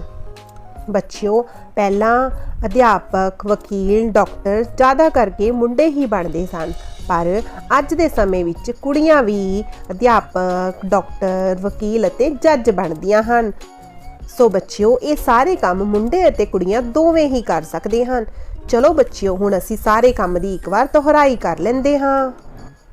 ਖਾਣਾ ਬਣਾਉਣਾ, ਘਰ ਦੀ ਸਾਫ਼ ਸਫਾਈ ਕਰਨਾ, ਪਸ਼ੂਆਂ ਦੀ ਦੇਖਭਾਲ ਕਰਨੀ, ਕਾਰਾਂ ਗੱਡੀਆਂ ਚਲਾਉਣਾ, ਪੜ੍ਹ ਲਿਖ ਕੇ ਦਫ਼ਤਰ ਵਿੱਚ ਕੰਮ ਕਰਨਾ, ਅਧਿਆਪਕ ਅਤੇ ਜੱਜ ਬਣਨਾ। ਤੁਸੀਂ ਆਪਣੀ ਪਾਠ ਪੁਸਤਕ ਤੇ ਦਿੱਤੇ ਗਏ ਪੰਨਾ ਨੰਬਰ 21 ਉੱਪਰ ਮਾਈਂਡ ਮੈਪਿੰਗ ਨੂੰ ਸੋਹਣਾ ਕਰਕੇ ਪਾਠ ਪੁਸਤਕ ਤੇ ਲਿਖਣਾ ਹੈ। ਪਿਆਰੇ ਬੱਚਿਓ, ਜਮਾਤ ਚੌਥੀ, ਵਿਸ਼ਾ ਪੰਜਾਬੀ, ਪਾਠ ਨੰਬਰ 7, ਨਾਨੀ ਦੀ ਸਿੱਖਿਆ। ਇਸ ਪਾਠ ਵਿੱਚੋਂ ਅੱਜ ਆਪਾਂ ਬਹੁਤ ਰੌਚਕ ਗਤੀਵਿਧੀ ਕਰਨ ਜਾ ਰਹੇ ਹਾਂ। ਮੈਂ ਕੁਝ ਵਾਕ ਬੋਲਾਂਗਾ, ਤੁਸੀਂ ਉਹਨਾਂ ਵਾਕਾਂ ਨੂੰ ਆਪਣੀ ਕਾਪੀ ਤੇ ਸਹੀ ਅਤੇ ਸੁੰਦਰ ਲਿਖਾਈ ਵਿੱਚ ਲਿਖਣਾ ਹੈ। ਵਾਕ ਲਿਖਣ ਸਮੇਂ ਹੋਣ ਵਾਲੀਆਂ ਸੰਭਵ ਗਲਤੀਆਂ ਅਤੇ ਉਹਨਾਂ ਗਲਤੀਆਂ ਨੂੰ ਦੁਰਸਤ ਕਰਕੇ ਸਹੀ ਵਾਕ ਵੀ ਮੈਂ ਤੁਹਾਨੂੰ ਦੱਸਾਂਗਾ। ਸੋ ਪਹਿਲਾ ਵਾਕ ਲਿਖਣ ਲਈ ਤਿਆਰ ਹੋ ਜਾਓ ਬੱਚਿਓ। ਪਹਿਲਾ ਵਾਕ ਹੈ, ਸ਼ਿਕਾਰੀ ਨੇ ਜਾਲ ਵਿਛਾਇਆ ਹੋਇਆ ਸੀ। ਦੁਬਾਰਾ ਸੁਣੋ, ਸ਼ਿਕਾਰੀ ਨੇ ਜਾਲ ਵਿਛਾਇਆ ਹੋਇਆ ਸੀ। ਇਸ ਵਾਕ ਵਿੱਚ ਹੋਣ ਵਾਲੀਆਂ ਸੰਭਵ ਗਲਤੀਆਂ ਇਸ ਤਰ੍ਹਾਂ ਹਨ। ਕਈ ਬੱਚਿਆਂ ਨੇ ਸ਼ਿਕਾਰੀ ਸ਼ਬਦ ਲਈ ਸੱਸੇ ਨੂੰ ਸਿਹਾਰੀ ਦੀ ਥਾਂ ਬਿਹਾਰੀ ਲਗਾਈ ਹੋਈ ਹੈ।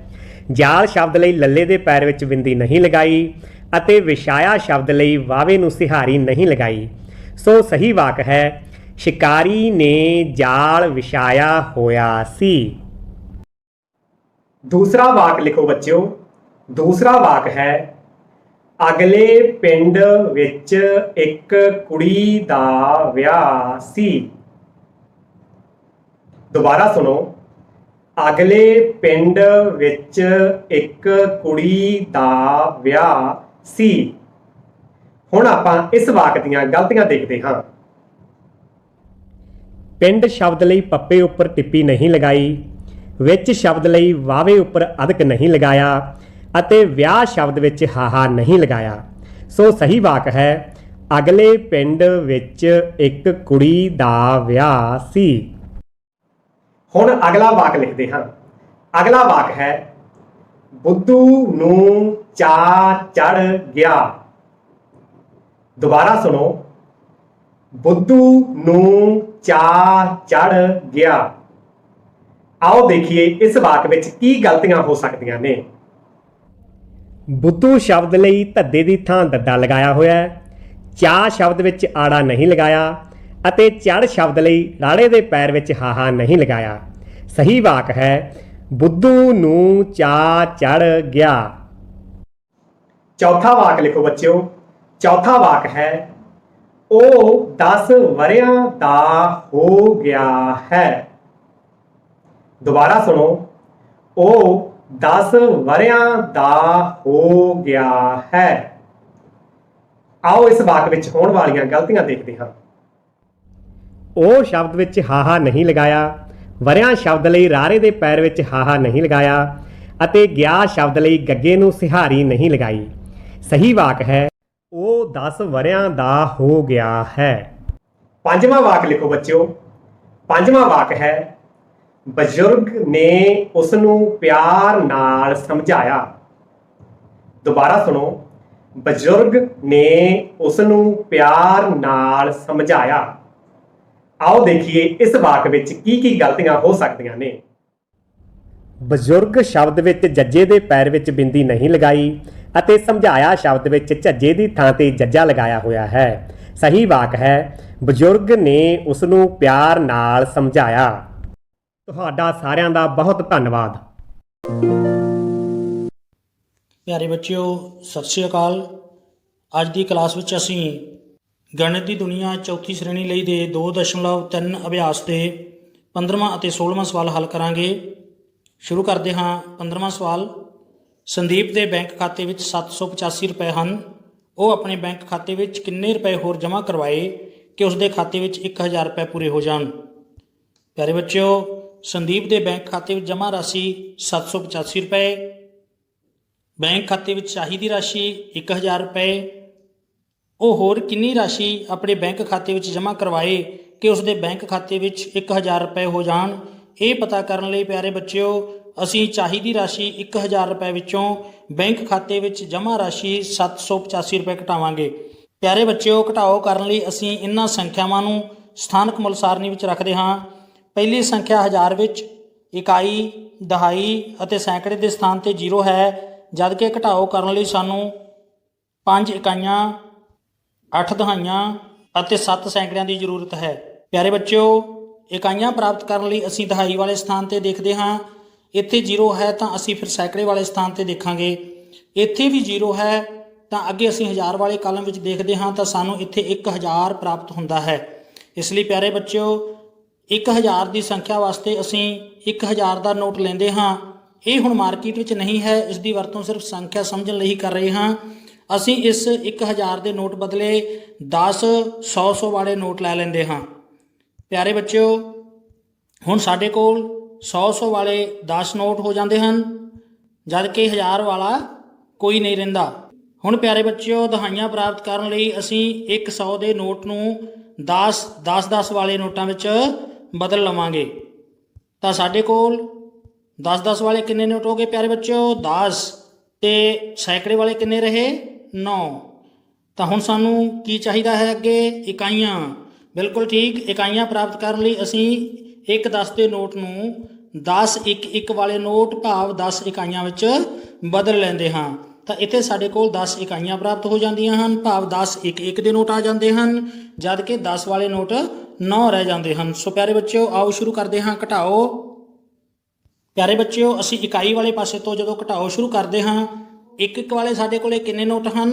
10। ਤੇ ਜਦੋਂ ਅਸੀਂ ਇਹਨਾਂ 10 ਦੇ ਵਿੱਚੋਂ 5 ਨੋਟ 1 ਵਾਲੇ ਘਟਾਉਂਦੇ ਹਾਂ ਤਾਂ ਸਾਡੇ ਕੋਲ ਕਿੰਨੇ ਬਾਕੀ ਰਹਿੰਦੇ ਹਨ? 5, ਜਿਨ੍ਹਾਂ ਨੂੰ ਅਸੀਂ ਇਕਾਈ ਵਾਲੇ ਸਥਾਨ ਤੇ ਲਿਖ ਦਿੱਤਾ ਹੈ। ਇਸੇ ਤਰ੍ਹਾਂ ਹੀ 9 10 ਵਾਲੇ ਨੋਟਾਂ ਦੇ ਵਿੱਚੋਂ ਪਿਆਰੇ ਬੱਚਿਓ ਜਦੋਂ ਅਸੀਂ 8 ਨੋਟ ਕੱਢਾਂਗੇ ਤਾਂ ਸਾਡੇ ਕੋਲ 1 ਨੋਟ 10 ਵਾਲਾ ਬਚੇਗਾ, ਭਾਵ 1 ਦਹਾਈ ਬਚੇਗੀ, ਜਿਸ ਨੂੰ ਅਸੀਂ ਦਹਾਈ ਵਾਲੇ ਕਾਲਮ ਦੇ ਵਿੱਚ ਲਿਖ ਦਿੱਤਾ ਹੈ। ਇਸੇ ਤਰ੍ਹਾਂ ਹੀ 100 ਵਾਲੇ 9 ਨੋਟਾਂ ਦੇ ਵਿੱਚੋਂ ਜਦੋਂ ਅਸੀਂ 7 ਨੋਟ ਕੱਢਾਂਗੇ ਤਾਂ ਸਾਡੇ ਕੋਲ 2 100 ਦੇ ਨੋਟ ਬਚਦੇ ਹਨ, ਜਿਨ੍ਹਾਂ ਨੂੰ ਅਸੀਂ ਸੈਂਕੜੇ ਵਾਲੇ ਕਾਲਮ ਦੇ ਵਿੱਚ ਲਿਖ ਦਿੱਤਾ ਹੈ। ਸੋ ਪਿਆਰੇ ਬੱਚਿਓ, ਇੱਥੇ ਸਾਡੇ ਕੋਲ ਹੁਣ ਕਿੰਨਾ ਉੱਤਰ ਪ੍ਰਾਪਤ ਹੁੰਦਾ ਹੈ? 215। ਇਸ ਦਾ ਭਾਵ ਹੈ ਸੰਦੀਪ ਆਪਣੇ ਖਾਤੇ ਵਿੱਚ 215 ਰੁਪਏ ਹੋਰ ਜਮ੍ਹਾਂ ਕਰਵਾਏ ਤਾਂ ਉਸਦੇ ਖਾਤੇ ਵਿੱਚ 1000 ਰੁਪਏ ਪੂਰੇ ਹੋ ਜਾਣਗੇ। ਸੋ ਆਓ ਅਗਲਾ ਸਵਾਲ ਸ਼ੁਰੂ ਕਰਦੇ ਹਾਂ। ਫਿਰੋਜ਼ਪੁਰ ਤੋਂ ਚੰਡੀਗੜ੍ਹ ਦੀ ਦੂਰੀ 220 ਕਿਲੋਮੀਟਰ ਹੈ, ਜਦ ਕਿ ਫਿਰੋਜ਼ਪੁਰ ਤੋਂ ਬਠਿੰਡੇ ਦੀ ਦੂਰੀ 98 ਕਿਲੋਮੀਟਰ ਹੈ। ਦੱਸੋ ਕਿ ਫਿਰੋਜ਼ਪੁਰ ਤੋਂ ਚੰਡੀਗੜ੍ਹ ਦੀ ਦੂਰੀ ਫਿਰੋਜ਼ਪੁਰ ਤੋਂ ਬਠਿੰਡੇ ਦੀ ਦੂਰੀ ਨਾਲੋਂ ਕਿੰਨੀ ਵੱਧ ਹੈ? ਫਿਰੋਜ਼ਪੁਰ ਤੋਂ ਚੰਡੀਗੜ੍ਹ ਦੀ ਦੂਰੀ 220 ਕਿਲੋਮੀਟਰ, ਫਿਰੋਜ਼ਪੁਰ ਤੋਂ ਬਠਿੰਡੇ ਦੀ ਦੂਰੀ 98 ਕਿਲੋਮੀਟਰ। ਦੋਨਾਂ ਦੂਰੀਆਂ ਵਿੱਚ ਅੰਤਰ ਪ੍ਰਾਪਤ ਕਰਨ ਲਈ ਪਿਆਰੇ ਬੱਚਿਓ ਅਸੀਂ 220 ਦੇ ਵਿੱਚੋਂ 98 ਕਿਲੋਮੀਟਰ ਨੂੰ ਘਟਾਵਾਂਗੇ। ਸੋ ਘਟਾਓ ਕਰਨ ਦੇ ਲਈ ਅਸੀਂ ਇਹਨਾਂ ਦੋਨਾਂ ਸੰਖਿਆਵਾਂ ਨੂੰ ਸਥਾਨਕ ਮੁੱਲ ਸਾਰਣੀ ਵਿੱਚ ਰੱਖਦੇ ਹਾਂ। ਪਿਆਰੇ ਬੱਚਿਓ, ਪਹਿਲੀ ਸੰਖਿਆ ਦੇ ਵਿੱਚ ਸਾਡੇ ਕੋਲ 2 ਸੈਂਕੜੇ ਅਤੇ 2 ਦਹਾਈਆਂ ਹਨ, ਜਦ ਕਿ 0 ਇਕਾਈਆਂ ਹਨ। ਤੇ ਘਟਾਓ ਕਰਨ ਲਈ ਸਾਨੂੰ 8 ਇਕਾਈਆਂ ਅਤੇ 9 ਦਹਾਈਆਂ ਦੀ ਲੋੜ ਹੈ। ਆਓ ਸ਼ੁਰੂ ਕਰਦੇ ਹਾਂ ਘਟਾਓ। ਇਕਾਈ ਵਾਲੇ ਸਥਾਨ ਤੇ ਸਾਡੇ ਕੋਲ 0 ਹੈ, ਅਸੀਂ ਕਿੰਨੀਆਂ ਇਕਾਈਆਂ ਘਟਾਉਣੀਆਂ ਹਨ? 8। ਤਾਂ ਇਸ ਦੇ ਲਈ ਅਸੀਂ 1 ਦਹਾਈ ਨੂੰ 10 ਇਕਾਈਆਂ ਵਿੱਚ ਬਦਲ ਲੈਂਦੇ ਹਾਂ। ਸਾਨੂੰ ਪਤਾ ਹੈ 1 ਦਹਾਈ ਬਰਾਬਰ 10 ਇਕਾਈਆਂ। ਹੁਣ ਸਾਡੇ ਕੋਲ 10 ਇਕਾਈਆਂ ਪ੍ਰਾਪਤ ਹੋ ਜਾਂਦੀਆਂ ਹਨ, ਜਦ ਕਿ 1 ਦਹਾਈ ਬਚ ਜਾਂਦੀ ਹੈ। ਸਾਡੇ ਕੋਲ ਪ੍ਰਾਪਤ 10 ਇਕਾਈਆਂ ਵਿੱਚੋਂ ਜਦੋਂ ਅਸੀਂ 8 ਇਕਾਈਆਂ ਕੱਢਾਂਗੇ ਤਾਂ ਸਾਡੇ ਕੋਲ ਕਿੰਨੀਆਂ ਇਕਾਈਆਂ ਬਚਦੀਆਂ ਹਨ? 2 ਇਕਾਈਆਂ। ਤੇ ਅਸੀਂ ਇਹਨਾਂ 2 ਇਕਾਈਆਂ ਨੂੰ ਇਕਾਈ ਵਾਲੇ ਕਾਲਮ ਵਿੱਚ ਲਿਖ ਦਿੰਦੇ ਹਾਂ। ਹੁਣ ਅਸੀਂ ਦਹਾਈਆਂ ਦੀ ਘਟਾਓ ਕਰਨੀ ਹੈ ਪਿਆਰੇ ਬੱਚਿਓ। ਸਾਨੂੰ ਘਟਾਓ ਕਰਨ ਲਈ ਕਿੰਨੀਆਂ ਦਹਾਈਆਂ ਚਾਹੀਦੀਆਂ ਹਨ? 9, ਪਰ ਸਾਡੇ ਕੋਲ ਕਿੰਨੀਆਂ ਹਨ? 1। ਤਾਂ ਅਸੀਂ ਕੀ ਕਰਾਂਗੇ? 100 ਦੇ ਨੋਟ ਬਦਲੇ 10 ਦਹਾਈਆਂ ਲੈ ਲੈਂਦੇ ਹਾਂ। ਤਾਂ ਹੁਣ ਸਾਡੇ ਕੋਲ ਦਹਾਈਆਂ ਹੋ ਜਾਂਦੀਆਂ ਹਨ ਪਿਆਰੇ ਬੱਚਿਓ 11 ਤੇ ਸੈਂਕੜਾ 1 ਰਹਿ ਜਾਂਦਾ ਹੈ। ਜਦੋਂ ਅਸੀਂ ਇਹਨਾਂ 11 ਦਹਾਈਆਂ ਦੇ ਵਿੱਚੋਂ 9 ਦਹਾਈਆਂ ਕੱਢਾਂਗੇ ਤਾਂ ਸਾਡੇ ਕੋਲ 2 ਦਹਾਈਆਂ ਬਾਕੀ ਬਚਦੀਆਂ ਹਨ, ਜਿਹੜੀਆਂ ਅਸੀਂ ਦਹਾਈ ਵਾਲੇ ਕਾਲਮ ਦੇ ਵਿੱਚ ਲਿਖ ਦਿੱਤੀਆਂ ਹਨ। ਤੇ ਜੋ ਸਾਡੇ ਕੋਲ 1 ਸੈਂਕੜਾ ਬਚਦਾ ਹੈ ਉਸ ਨੂੰ ਅਸੀਂ ਸੈਂਕੜੇ ਵਾਲੇ ਕਾਲਮ ਵਿੱਚ ਲਿਖ ਦਿੱਤਾ ਹੈ। ਸੋ ਪਿਆਰੇ ਬੱਚਿਓ, ਇਸ ਤਰ੍ਹਾਂ ਜੋ ਅੰਤਰ ਸਾਡੇ ਕੋਲ ਪ੍ਰਾਪਤ ਹੁੰਦਾ ਹੈ ਉਹ ਹੈ 122, ਭਾਵ ਫਿਰੋਜ਼ਪੁਰ ਤੋਂ ਚੰਡੀਗੜ੍ਹ ਦੀ ਦੂਰੀ ਫਿਰੋਜ਼ਪੁਰ ਤੋਂ ਬਠਿੰਡੇ ਦੀ ਦੂਰੀ ਨਾਲੋਂ 122 ਕਿਲੋਮੀਟਰ ਵੱਧ ਹੈ। ਤੁਸੀਂ ਘਰ ਤੋਂ ਅਭਿਆਸ 2.3 ਦੇ ਇਹ 15ਵਾਂ ਅਤੇ 16ਵਾਂ ਸਵਾਲ ਆਪਣੀਆਂ ਕਾਪੀਆਂ ਤੇ ਸੋਹਣਾ ਕਰਕੇ ਹੱਲ ਕਰਨੇ ਹਨ। ਬਹੁਤ ਬਹੁਤ ਧੰਨਵਾਦ। Hello students, today I have very interesting activity for you. Are you ready? Let's start. Students, look here. Complete the sentences. Dear students, you have to complete the sentences using the options was, are, were or is. So, read the sentences carefully and then choose the correct option to complete the sentences. Okay? Are you ready? Let's start. Friends, let's read the first sentence. He dash absent yesterday. Students, these are the given options. Now choose the correct one. Dear students, look here. Yesterday. Yesterday tells us that this sentence is about the past. So we cannot use is or are in this sentence. We can only use was or were. But students, was is used with singular and were is used with plural. Here in this sentence, he is singular. So was is the correct option. Okay? He was absent yesterday. Okay students? Students, let's read the next sentence. It dash very hot today. Students, now choose the correct option. Look here. Today. Today means the present day. So, we can only use is or are here in this sentence. It. It is singular. So, we will use is here. Okay? It is very hot today. Okay students, got it? Now let's read the next sentence. It dash cloudy yesterday. Here again, yesterday tells us that this sentence is about the past. So we can use only were or was in this sentence. Now look here, it. It is singular. So we will use was here. Okay? It was cloudy yesterday. Okay students? Now let's read the last sentence. We dash in Shimla last week. Students, here in this sentence, last week means this sentence is again about the past. So we are left with two options, were or was. Here we is singular or plural? Tell me. Yes, plural. So we will use were. Okay? We were in Shimla last week. Okay, students? Got it? Students, I hope you have enjoyed the class and now it's time for your homework. Dear students, your homework is to complete these sentences using the correct option. So, do it correctly and give your best. बच्चों, आज हम उत्क्षिप्त व्यंजन या यूं कहो द्विगुण व्यंजन सीखेंगे। सीखने से पहले हम उनका उच्चारण करते हैं, तो एक बार पहले मेरे साथ बोलिए ड़ और अढ़। आज हम इन दोनों व्यंजनों को भली भांति जानेंगे और इनका उच्चारण सीखेंगे। तो चलिए विस्तार से इन्हें जानते हैं। यह है हमारा व्यंजन ड़। आप ऐसे ही मूर्त वाला एक व्यंजन पहले भी पढ़ चुके हैं। कौन सा था वह व्यंजन? जी, वह था ड। ड से डमरू, ड से डाली, ड से डाक, ड से डफली। ये था ड। बच्चों, आप ये बिंदी देख रहे हैं? अगर यह बिंदी ड के पैर में ठीक इस स्थान पर लगा दी जाए तो यह क्या बन जाता है? ड़।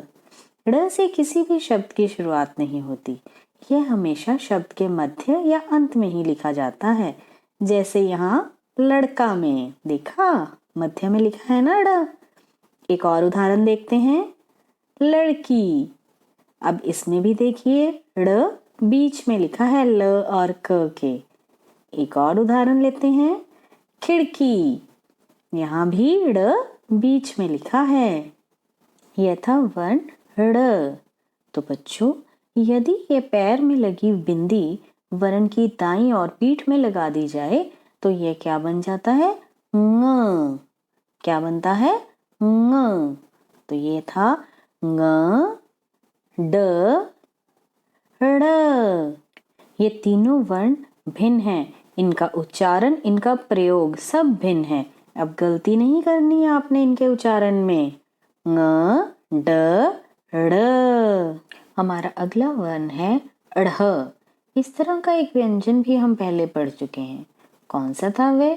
जी, वह था ढ। अब अगर देखें तो ढ और अढ़ क्या अंतर है इनमें? तो ध्यान से देखिए, अढ़ के नीचे पैर में एक बिंदी लगी है, वहीं दूसरी ओर ढ के पैर में बिंदी नहीं है। ढ से हमने पहले क्या शब्द पढ़े थे? ढ से ढोलक, ढ से ढाल, ढ से ढेर, ढ से ढीला। तो चलिए आइए अब हम अढ़ से पढ़ते हैं। अढ़ वर्ण से भी किसी शब्द की शुरुआत नहीं होती। यह वर्ण भी अन्य वर्णों के मध्य या अंत में आकर ही शब्द बनाता है। जैसे चढ़ाई, आप देख सकते हैं यहाँ अढ़ मध्य में लिखा हुआ है।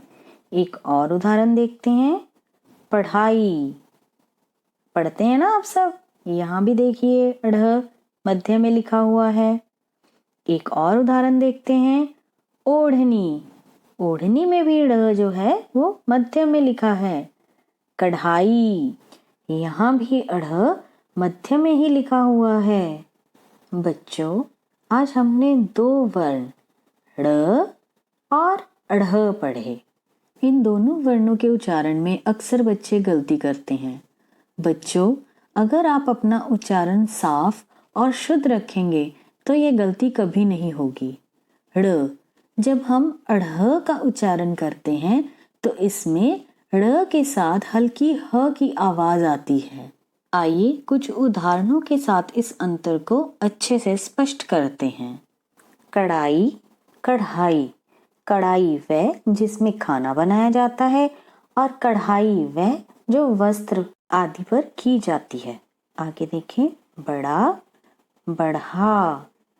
वह उम्र में उससे बड़ा है, वह आगे बढ़ा। जैसे यह उम्र में बड़ा है और यह छोटा, यह आगे बढ़ रहा है। तो बच्चों, ये अंतर याद रखने हैं। और जानते हैं, पढ़ा, पढ़ा। कागज का टुकड़ा जमीन पर पड़ा है। क्या आपने पाठ पढ़ा? देखा आपने? पढ़ा, पढ़ा। अंतर उच्चारण से ही साफ हो जाता है। अगर आपके बोलने में शुद्धता होगी तो कभी गलती नहीं होगी। चलिए और उदाहरण लेते हैं। कड़ी, कढ़ी। उसने कड़ी मेहनत से खेत में फसल उगाई। आज माताजी ने कड़ी चावल बनाए हैं। कड़ी और कढ़ी। कड़ी मेहनत मतलब सख्त मेहनत। कड़ी का अर्थ श्रृंखला भी होता है। जैसे इस कड़ी के बाद अगली कड़ी, हथकड़ी। और कढ़ी का अर्थ है जो चीज आग पर पक रही है, कढ़ रही है। जैसे दाल कढ़ रही है आदि। तो बच्चों, ये थे ड़ और अढ़। आपने पढ़ते समय पूरे ध्यान से और शुद्ध उच्चारण के साथ पढ़ना है। तो बच्चों, उम्मीद है अब आप ङ, ड और ड़ इन वर्णों को अच्छे से पहचानते हैं और इनका उच्चारण भी अच्छे से करना आपको आ गया है। तो उम्मीद करती हूँ कि अब आप ना तो इन वर्णों के और ना ही ड़ अढ़ के उच्चारण एवं प्रयोग में कोई गलती करेंगे। तो अब आपने क्या करना है?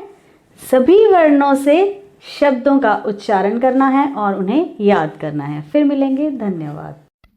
प्यारे बच्चों, विशा पंजाबी पाठ 7वां सतरंगी तितली। आओ बच्चों, इस पाठ ਦੇ ਆਪਾਂ ਵਚਨ ਬਦਲੋ ਕਰਦੇ ਹਾਂ। ਇੱਕ ਵਚਨ ਬਹੁਵਚਨ। ਤਾਂ ਆਓ ਸ਼ੁਰੂ ਕਰਦੇ ਹਾਂ। ਵਚਨ ਬਦਲੋ। ਤਿਤਲੀ। ਤਾਂ ਦੱਸੋ ਬੱਚਿਓ ਤਿਤਲੀ ਸ਼ਬਦ ਦਾ ਵਚਨ ਕੀ ਹੋਵੇਗਾ? ਤਿਤਲੀਆਂ। ਤਾਂ ਤਿਤਲੀ ਸ਼ਬਦ ਦਾ ਬਹੁਵਚਨ ਹੋਵੇਗਾ ਤਿਤਲੀਆਂ। ਆਓ ਬੱਚਿਓ ਅਗਲਾ ਸ਼ਬਦ ਕਰਦੇ ਹਾਂ ਪੌਦਾ। ਤਾਂ ਪੌਦੇ ਸ਼ਬਦ ਦਾ ਬਹੁਵਚਨ ਕੀ ਹੋਵੇਗਾ? ਸ਼ਾਬਾਸ਼, ਦੱਸੋ ਬੱਚਿਓ ਪੌਦੇ। ਬਿਲਕੁਲ ਠੀਕ, ਸ਼ਾਬਾਸ਼। ਤਾਂ ਆਓ ਬੱਚਿਓ ਅਗਲਾ ਸ਼ਬਦ ਦਾ ਵਚਨ ਬਦਲਦੇ ਹਾਂ ਅੱਖ। ਤਾਂ ਅੱਖ ਸ਼ਬਦ ਦਾ ਬਹੁਵਚਨ ਕੀ ਹੋਵੇਗਾ? ਸ਼ਾਬਾਸ਼, ਦੱਸੋ ਬੱਚਿਓ ਅੱਖਾਂ।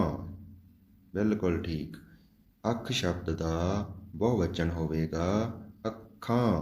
ਆਓ ਬੱਚਿਓ ਅਗਲਾ ਸ਼ਬਦ ਕਰਦੇ ਹਾਂ ਬੁੱਢਾ। ਬੁੱਢਾ ਸ਼ਬਦ ਦਾ ਵਚਨ ਬਦਲੋ। ਦੱਸੋ ਬੱਚਿਓ ਬੁੱਢਾ ਸ਼ਬਦ ਦਾ ਵਚਨ ਕੀ ਹੋਵੇਗਾ? ਬੁੱਢੇ। ਸ਼ਾਬਾਸ਼, ਬੁੱਢਾ ਸ਼ਬਦ ਦਾ ਵਚਨ ਕੀ ਹੋਵੇਗਾ? ਬੁੱਢੇ। ਤਾਂ ਆਓ ਬੱਚਿਓ ਅਗਲਾ ਸ਼ਬਦ ਦਾ ਵਚਨ ਬਦਲਦੇ ਹਾਂ ਟਾਹਣੀ। ਤਾਂ ਟਾਹਣੀ ਸ਼ਬਦ ਦਾ ਵਚਨ ਬਦਲੋ ਬੱਚਿਓ, ਕੀ ਹੋਵੇਗਾ? ਟਾਹਣੀਆਂ। ਸ਼ਾਬਾਸ਼, ਇਸ ਤਰ੍ਹਾਂ। ਤਾਂ ਆਓ ਬੱਚਿਓ ਇਸ ਤਰ੍ਹਾਂ ਆਪਾਂ ਅਗਲੇ ਸ਼ਬਦ ਦਾ ਵਚਨ ਬਦਲਦੇ ਹਾਂ। ਅਗਲਾ ਸ਼ਬਦ ਹੈ ਝਾੜੀਆਂ। ਤਾਂ ਝਾੜੀਆਂ ਸ਼ਬਦ ਦਾ ਆਪਾਂ ਇੱਕ ਵਚਨ ਬਣਾਵਾਂਗੇ। ਤਾਂ ਝਾੜੀਆਂ ਸ਼ਬਦ ਦਾ ਇੱਕ ਵਚਨ ਕੀ ਹੋਵੇਗਾ? ਝਾੜੀ। ਸ਼ਾਬਾਸ਼।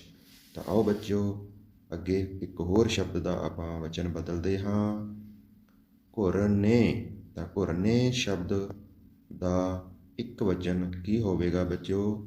ਦੱਸੋ, ਸ਼ਾਬਾਸ਼, ਘੁਰਨਾ। ਠੀਕ, ਬਿਲਕੁਲ ਠੀਕ। ਆਓ ਬੱਚਿਓ ਉਸ ਤੋਂ ਅਗਲਾ ਸ਼ਬਦ ਦਾ ਵਚਨ ਬਦਲਦੇ ਹਾਂ ਝੀਲਾਂ। ਤਾਂ ਝੀਲਾਂ ਸ਼ਬਦ ਦਾ ਇੱਕ ਵਚਨ ਕੀ ਹੋਵੇਗਾ? ਸ਼ਾਬਾਸ਼, ਦੱਸੋ ਬੱਚਿਓ ਝੀਲ। ਬਿਲਕੁਲ ਠੀਕ। ਤਾਂ ਆਓ ਬੱਚਿਓ ਅਗਲੇ ਸ਼ਬਦ ਦਾ ਵਚਨ ਬਦਲਦੇ ਹਾਂ। ਅਗਲਾ ਸ਼ਬਦ ਹੈ ਪੱਤੇ। ਤਾਂ ਪੱਤੇ ਸ਼ਬਦ ਦਾ ਇੱਕ ਵਚਨ ਕੀ ਹੋਵੇਗਾ? ਦੱਸੋ ਬੱਚਿਓ, ਸ਼ਾਬਾਸ਼, ਪੱਤਾ। ਬਿਲਕੁਲ ਸਹੀ। ਤਾਂ ਆਓ ਬੱਚਿਓ ਅਗਲੇ ਸ਼ਬਦ ਦਾ ਆਪਾਂ ਵਚਨ ਬਦਲਦੇ ਹਾਂ। ਅਗਲਾ ਸ਼ਬਦ ਹੈ ਚਿੜੀਆਂ। ਦੇਖੋ ਬੱਚਿਓ ਚਿੜੀਆਂ ਸ਼ਬਦ ਦਾ ਇੱਕ ਵਚਨ ਕੀ ਹੋਵੇਗਾ? ਦੱਸੋ ਬੱਚਿਓ ਚਿੜੀ। ਸ਼ਾਬਾਸ਼, ਚਿੜੀਆਂ ਸ਼ਬਦ ਦਾ ਇੱਕ ਵਚਨ ਹੋਵੇਗਾ ਚਿੜੀ। ਆਓ ਬੱਚਿਓ ਹੁਣ ਤੁਸੀਂ ਆਪਣੇ ਘਰ ਦਾ ਕੰਮ ਲਿਖ ਲਵੋ। ਤਾਂ ਤੁਸੀਂ ਇਹਨਾਂ ਸ਼ਬਦਾਂ ਦੇ ਇੱਕ ਵਚਨ ਬਹੁਵਚਨ ਬਣਾਉਣੇ ਹਨ, ਬਦਲਣੇ ਹਨ। ਲਿਖੋ ਬੱਚਿਓ ਪਹਿਲਾ ਸ਼ਬਦ ਤਿਤਲੀ। ਤਾਂ ਇਸ ਸ਼ਬਦ ਦਾ ਵਚਨ ਬਦਲਣਾ ਹੈ। ਦੂਜਾ ਸ਼ਬਦ ਲਿਖੋ ਫੁੱਲ। ਤਾਂ ਇਸ ਦਾ ਵੀ ਤੁਸੀਂ ਵਚਨ ਬਦਲਣਾ ਹੈ। ਤੀਜਾ ਸ਼ਬਦ ਲਿਖੋ ਨਦੀਆਂ। ਅਗਲਾ ਸ਼ਬਦ ਲਿਖੋ ਬੱਚਿਓ ਘੁਰਨਾ। ਇਸ ਸ਼ਬਦ ਦਾ ਤੁਸੀਂ ਵਚਨ ਬਦਲਣਾ ਹੈ। ਆਓ ਬੱਚਿਓ ਅਗਲਾ ਸ਼ਬਦ ਲਿਖੋ ਜਿਸ ਦਾ ਤੁਸੀਂ ਵਚਨ ਬਦਲਣਾ ਹੈ। ਨੰਬਰ 5 ਬੱਚੇ। ਤਾਂ ਇਸ ਸ਼ਬਦ ਦਾ ਤੁਸੀਂ ਵਚਨ ਬਦਲਣਾ ਹੈ। ਤਾਂ ਉਸ ਤੋਂ ਅਗਲਾ ਸ਼ਬਦ ਲਿਖੋ ਕੁਰਸੀ। ਉਸ ਤੋਂ ਅਗਲਾ ਸ਼ਬਦ ਲਿਖੋ ਤੋਤਾ। ਉਸ ਤੋਂ ਬਾਅਦ ਅਗਲਾ ਸ਼ਬਦ ਲਿਖੋ ਗਮਲੇ। ਤਾਂ ਪਿਆਰੇ ਬੱਚਿਓ ਤੁਸੀਂ ਇਹਨਾਂ ਸ਼ਬਦਾਂ ਦੇ ਇੱਕ ਵਚਨ ਤੋਂ ਬਹੁਵਚਨ, ਬਹੁਵਚਨ ਤੋਂ ਇੱਕ ਵਚਨ ਬਣਾਉਣੇ ਹਨ। ਧੰਨਵਾਦ। ਪਿਆਰੇ ਬੱਚਿਓ ਜਮਾਤ 5ਵੀਂ ਵਿਸ਼ਾ ਗਣਿਤ ਦੇ ਅਭਿਆਸ 2.4 ਵਿੱਚ ਅੱਜ ਆਪਾਂ 3 ਅੰਕੀ ਸੰਖਿਆ ਨੂੰ 3 ਅੰਕੀ ਸੰਖਿਆ ਨਾਲ ਗੁਣਾ ਕਰਨਾ ਅਤੇ 4 ਅੰਕੀ ਸੰਖਿਆ ਨੂੰ 2 ਅੰਕੀ ਸੰਖਿਆ ਨਾਲ ਗੁਣਾ ਕਰਨਾ ਸਿੱਖਾਂਗੇ। ਪਿਆਰੇ ਬੱਚਿਓ ਕੱਲ ਆਪਾਂ 3 ਅੰਕੀ ਸੰਖਿਆ ਨੂੰ 1 ਅੰਕੀ ਸੰਖਿਆ ਨਾਲ ਗੁਣਾ ਕਰਨੀ ਸਿੱਖੀ ਸੀ ਅਤੇ ਆਪਾਂ ਕੱਲ 3 ਅੰਕੀ ਸੰਖਿਆ ਨੂੰ 2 ਅੰਕੀ ਸੰਖਿਆ ਨਾਲ ਗੁਣਾ ਕਰਨੀ ਸਿੱਖੀ ਸੀ। ਕੱਲ ਆਪਾਂ ਸੰਖਿਆ ਨੂੰ ਤੋੜ ਕੇ ਗੁਣਾ ਕਰਨੀ ਸਿੱਖੀ ਸੀ ਅਤੇ ਕਾਲਮ ਵਿਧੀ ਰਾਹੀਂ ਗੁਣਾ ਕਰਨੀ ਸਿੱਖੀ ਸੀ।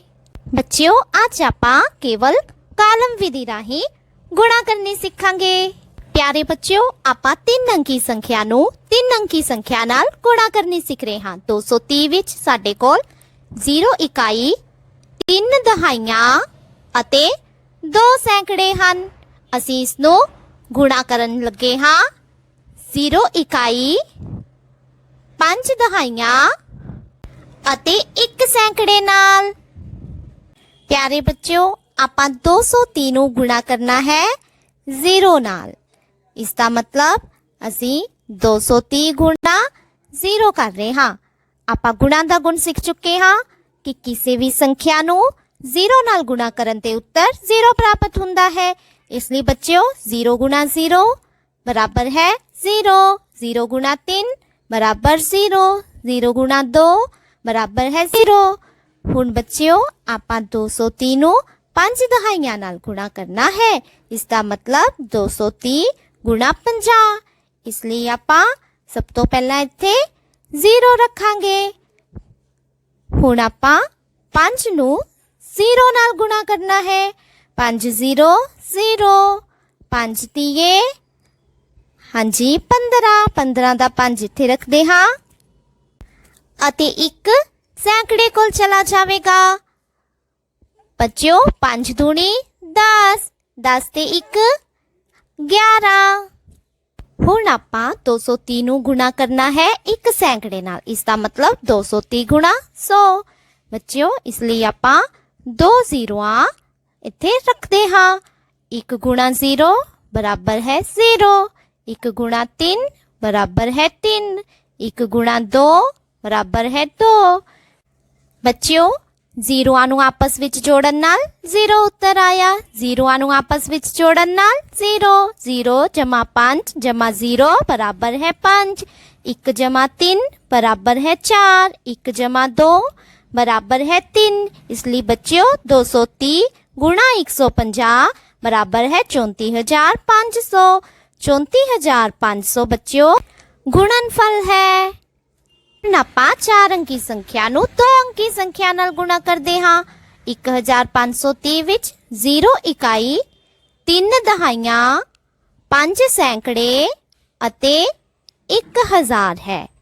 ਇਸ ਨੂੰ ਆਪਾਂ ਗੁਣਾ ਕਰਨਾ ਹੈ 1 ਇਕਾਈ ਅਤੇ 6 ਦਹਾਈਆਂ ਨਾਲ। ਪਿਆਰੇ ਬੱਚਿਓ ਹੁਣ ਆਪਾਂ 1530 ਨੂੰ 1 ਇਕਾਈ ਨਾਲ ਗੁਣਾ ਕਰਨਾ ਹੈ। ਇਸ ਦਾ ਮਤਲਬ 1530 ਗੁਣਾ 1। ਆਪਾਂ 1 ਨੂੰ ਕਿਹਦੇ ਨਾਲ ਗੁਣਾ ਕਰਨਾ ਹੈ?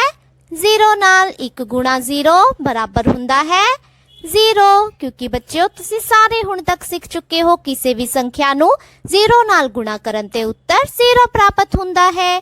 ਹੁਣ ਆਪਾਂ 1 ਗੁਣਾ 3 ਬਰਾਬਰ 3 ਰੱਖਦੇ ਹਾਂ। 1 ਗੁਣਾ 5 ਬਰਾਬਰ ਹੈ 5, 1 ਗੁਣਾ 1 ਬਰਾਬਰ ਹੁੰਦਾ ਹੈ 1। ਪਿਆਰੇ ਬੱਚਿਓ ਹੁਣ ਆਪਾਂ 1530 ਨੂੰ ਗੁਣਾ ਕਰਨਾ ਹੈ 6 ਦਹਾਈਆਂ ਨਾਲ ਭਾਵ 60 ਨਾਲ। ਇਸ ਲਈ ਬੱਚਿਓ ਆਪਾਂ ਸਭ ਤੋਂ ਪਹਿਲਾਂ ਇੱਥੇ 0 ਰੱਖਦੇ ਹਾਂ। 6 ਗੁਣਾ 0 ਬਰਾਬਰ ਹੈ 0, 6 ਗੁਣਾ 3 ਬਰਾਬਰ ਹੈ 18, 18 ਦਾ 1 ਸੈਂਕੜੇ ਕੋਲ ਚਲਾ ਜਾਵੇਗਾ। 6 ਗੁਣਾ 5 ਬਰਾਬਰ ਹੈ 30, 30 ਅਤੇ 1 31, 31 ਦਾ 1 ਇੱਧਰ ਅਤੇ 3000 ਕੋਲ ਚਲਾ ਜਾਵੇਗਾ। 6 ਗੁਣਾ 1 ਬਰਾਬਰ ਹੈ 6 ਜਮਾ 3 ਬਰਾਬਰ 9, 0 ਜਮਾ 0 ਬਰਾਬਰ ਹੈ 0, 3 ਜਮਾ 0 ਬਰਾਬਰ ਹੈ 3। ਹੁਣ ਇਹਨਾਂ ਦੋਹਾਂ ਅੰਕਾਂ ਨੂੰ ਜੋੜਦੇ ਹਾਂ। 5 ਜਮਾ 8 ਬਰਾਬਰ ਹੈ 13, 13 ਦਾ 1 ਉੱਪਰ ਰੱਖਦੇ ਹਾਂ। 1 ਜਮਾ 1 ਜਮਾ 1 ਬਰਾਬਰ ਹੈ 3 ਅਤੇ 9, 93330। ਇਸ ਲਈ ਬੱਚਿਓ 1530 ਗੁਣਾ 61 ਦਾ ਗੁਣਨਫਲ 93330 ਹੈ। ਇਸ ਪ੍ਰਕਾਰ ਬੱਚਿਓ ਅੱਜ ਆਪਾਂ 3 ਅੰਕਾਂ ਦੀ ਸੰਖਿਆ ਨੂੰ 3 ਅੰਕਾਂ ਦੀ ਸੰਖਿਆ ਨਾਲ ਗੁਣਾ ਕਰਨਾ ਸਿੱਖਿਆ ਹੈ ਅਤੇ ਇਸ ਤੋਂ ਇਲਾਵਾ ਪਿਆਰੇ ਬੱਚਿਓ ਅੱਜ ਆਪਾਂ 4 ਅੰਕਾਂ ਦੀ ਸੰਖਿਆ ਨੂੰ 2 ਅੰਕਾਂ ਦੀ ਸੰਖਿਆ ਨਾਲ ਗੁਣਾ ਕਰਨਾ ਸਿੱਖਿਆ ਹੈ। ਹੁਣ ਵਾਰੀ ਹੈ ਘਰ ਦੇ ਕੰਮ ਦੀ।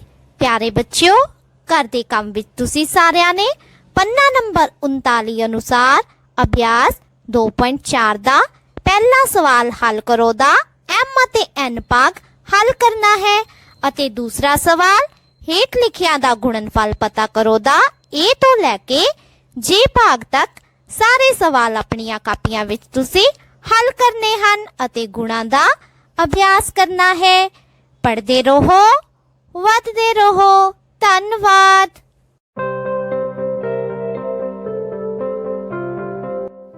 In, on, under, with, where is the spider? In, on, under, with, where is the spider? Yes, students, we have already done these prepositions. In today's lesson, we'll do the prepositions in, on, and at with respect to time. So let's do it. Children, preposition in is used before the year. It is used before month. It is used before a part of the day. Preposition in is also used before seasons. Now we can say that in is used before year, before a month, before a part of the day, and before seasons. Preposition in is used with years, like in 1999, in 2019, in the year 2021, in 1947, in 2020, and so on.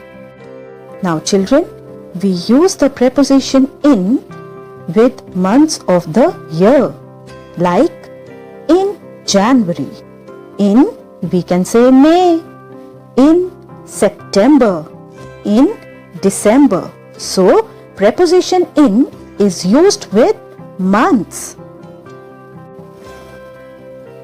Preposition in is also used before part of the day, like we say in the morning, in the afternoon, in the evening. So in is used before part of the day. Students, in is also used before seasons, like in winter, in spring, in summer, in autumn. We will say India got its independence in 1947. India got its independence in 1947. So students, we have framed the sentence with in. Now we will take another example. Tina's birthday is in March, so we can say Tina's birthday is in March. Tina's birthday is in March. Now we will take another example and use in. We eat mangoes in summers, so we'll frame the sentence we eat mangoes in summer. We eat mangoes in summer. Now we'll take the example. I go to the park in the evening. I go to the park in the evening. We have framed the sentence with in. So children, let's revise. Preposition in is used before part of the day, like in the evening, in March. Name of the month, in March. In summer. Name of the season. In 1947, a year. In 1947. Now can we say in Monday? No, this is incorrect because in is not used with the days of the week. So we'll take it out. Now let's revise. In the evening part of a day. In March, name of the month. In summer, name of the season. And in 1947, year. Children, your homework is you have to find the incorrect option before which in is not used as we have already done. We'll meet in the next class with the prepositions on and at. पाठ 5 ठीक समय। आज के सत्र की शुरुआत एक गतिविधि से करते हैं। कल्पना कीजिए कि मैंने अभी आपके खाते में 1440 रुपये जमा करवाए हैं। अगले 24 घंटों के लिए यह रुपये आपके। कहने का मतलब ये है कि आपको ये रुपये खर्चने के लिए केवल एक दिन का समय मिला है और आप इन्हें अगले दिन के लिए बचाकर नहीं रख सकते।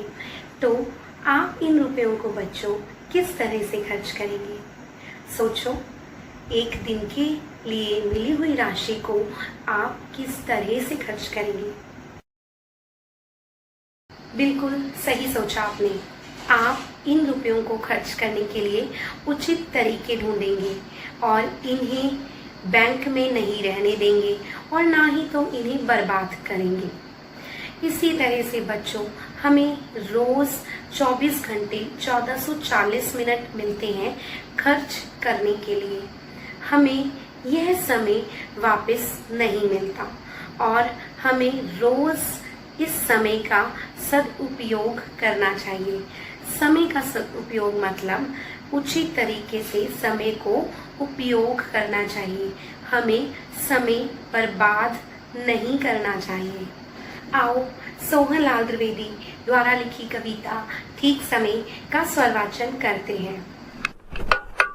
ठीक समय पर नीति उठ जाओ, ठीक समय पर चलो नहाओ, पर खाना खाओ, ठीक समय पर पढ़ने जाओ, ठीक समय पर मौज उड़ाओ, ठीक समय पर गाना गाओ, ठीक समय पर मौज उड़ाओ, ठीक समय पर गाना गाओ।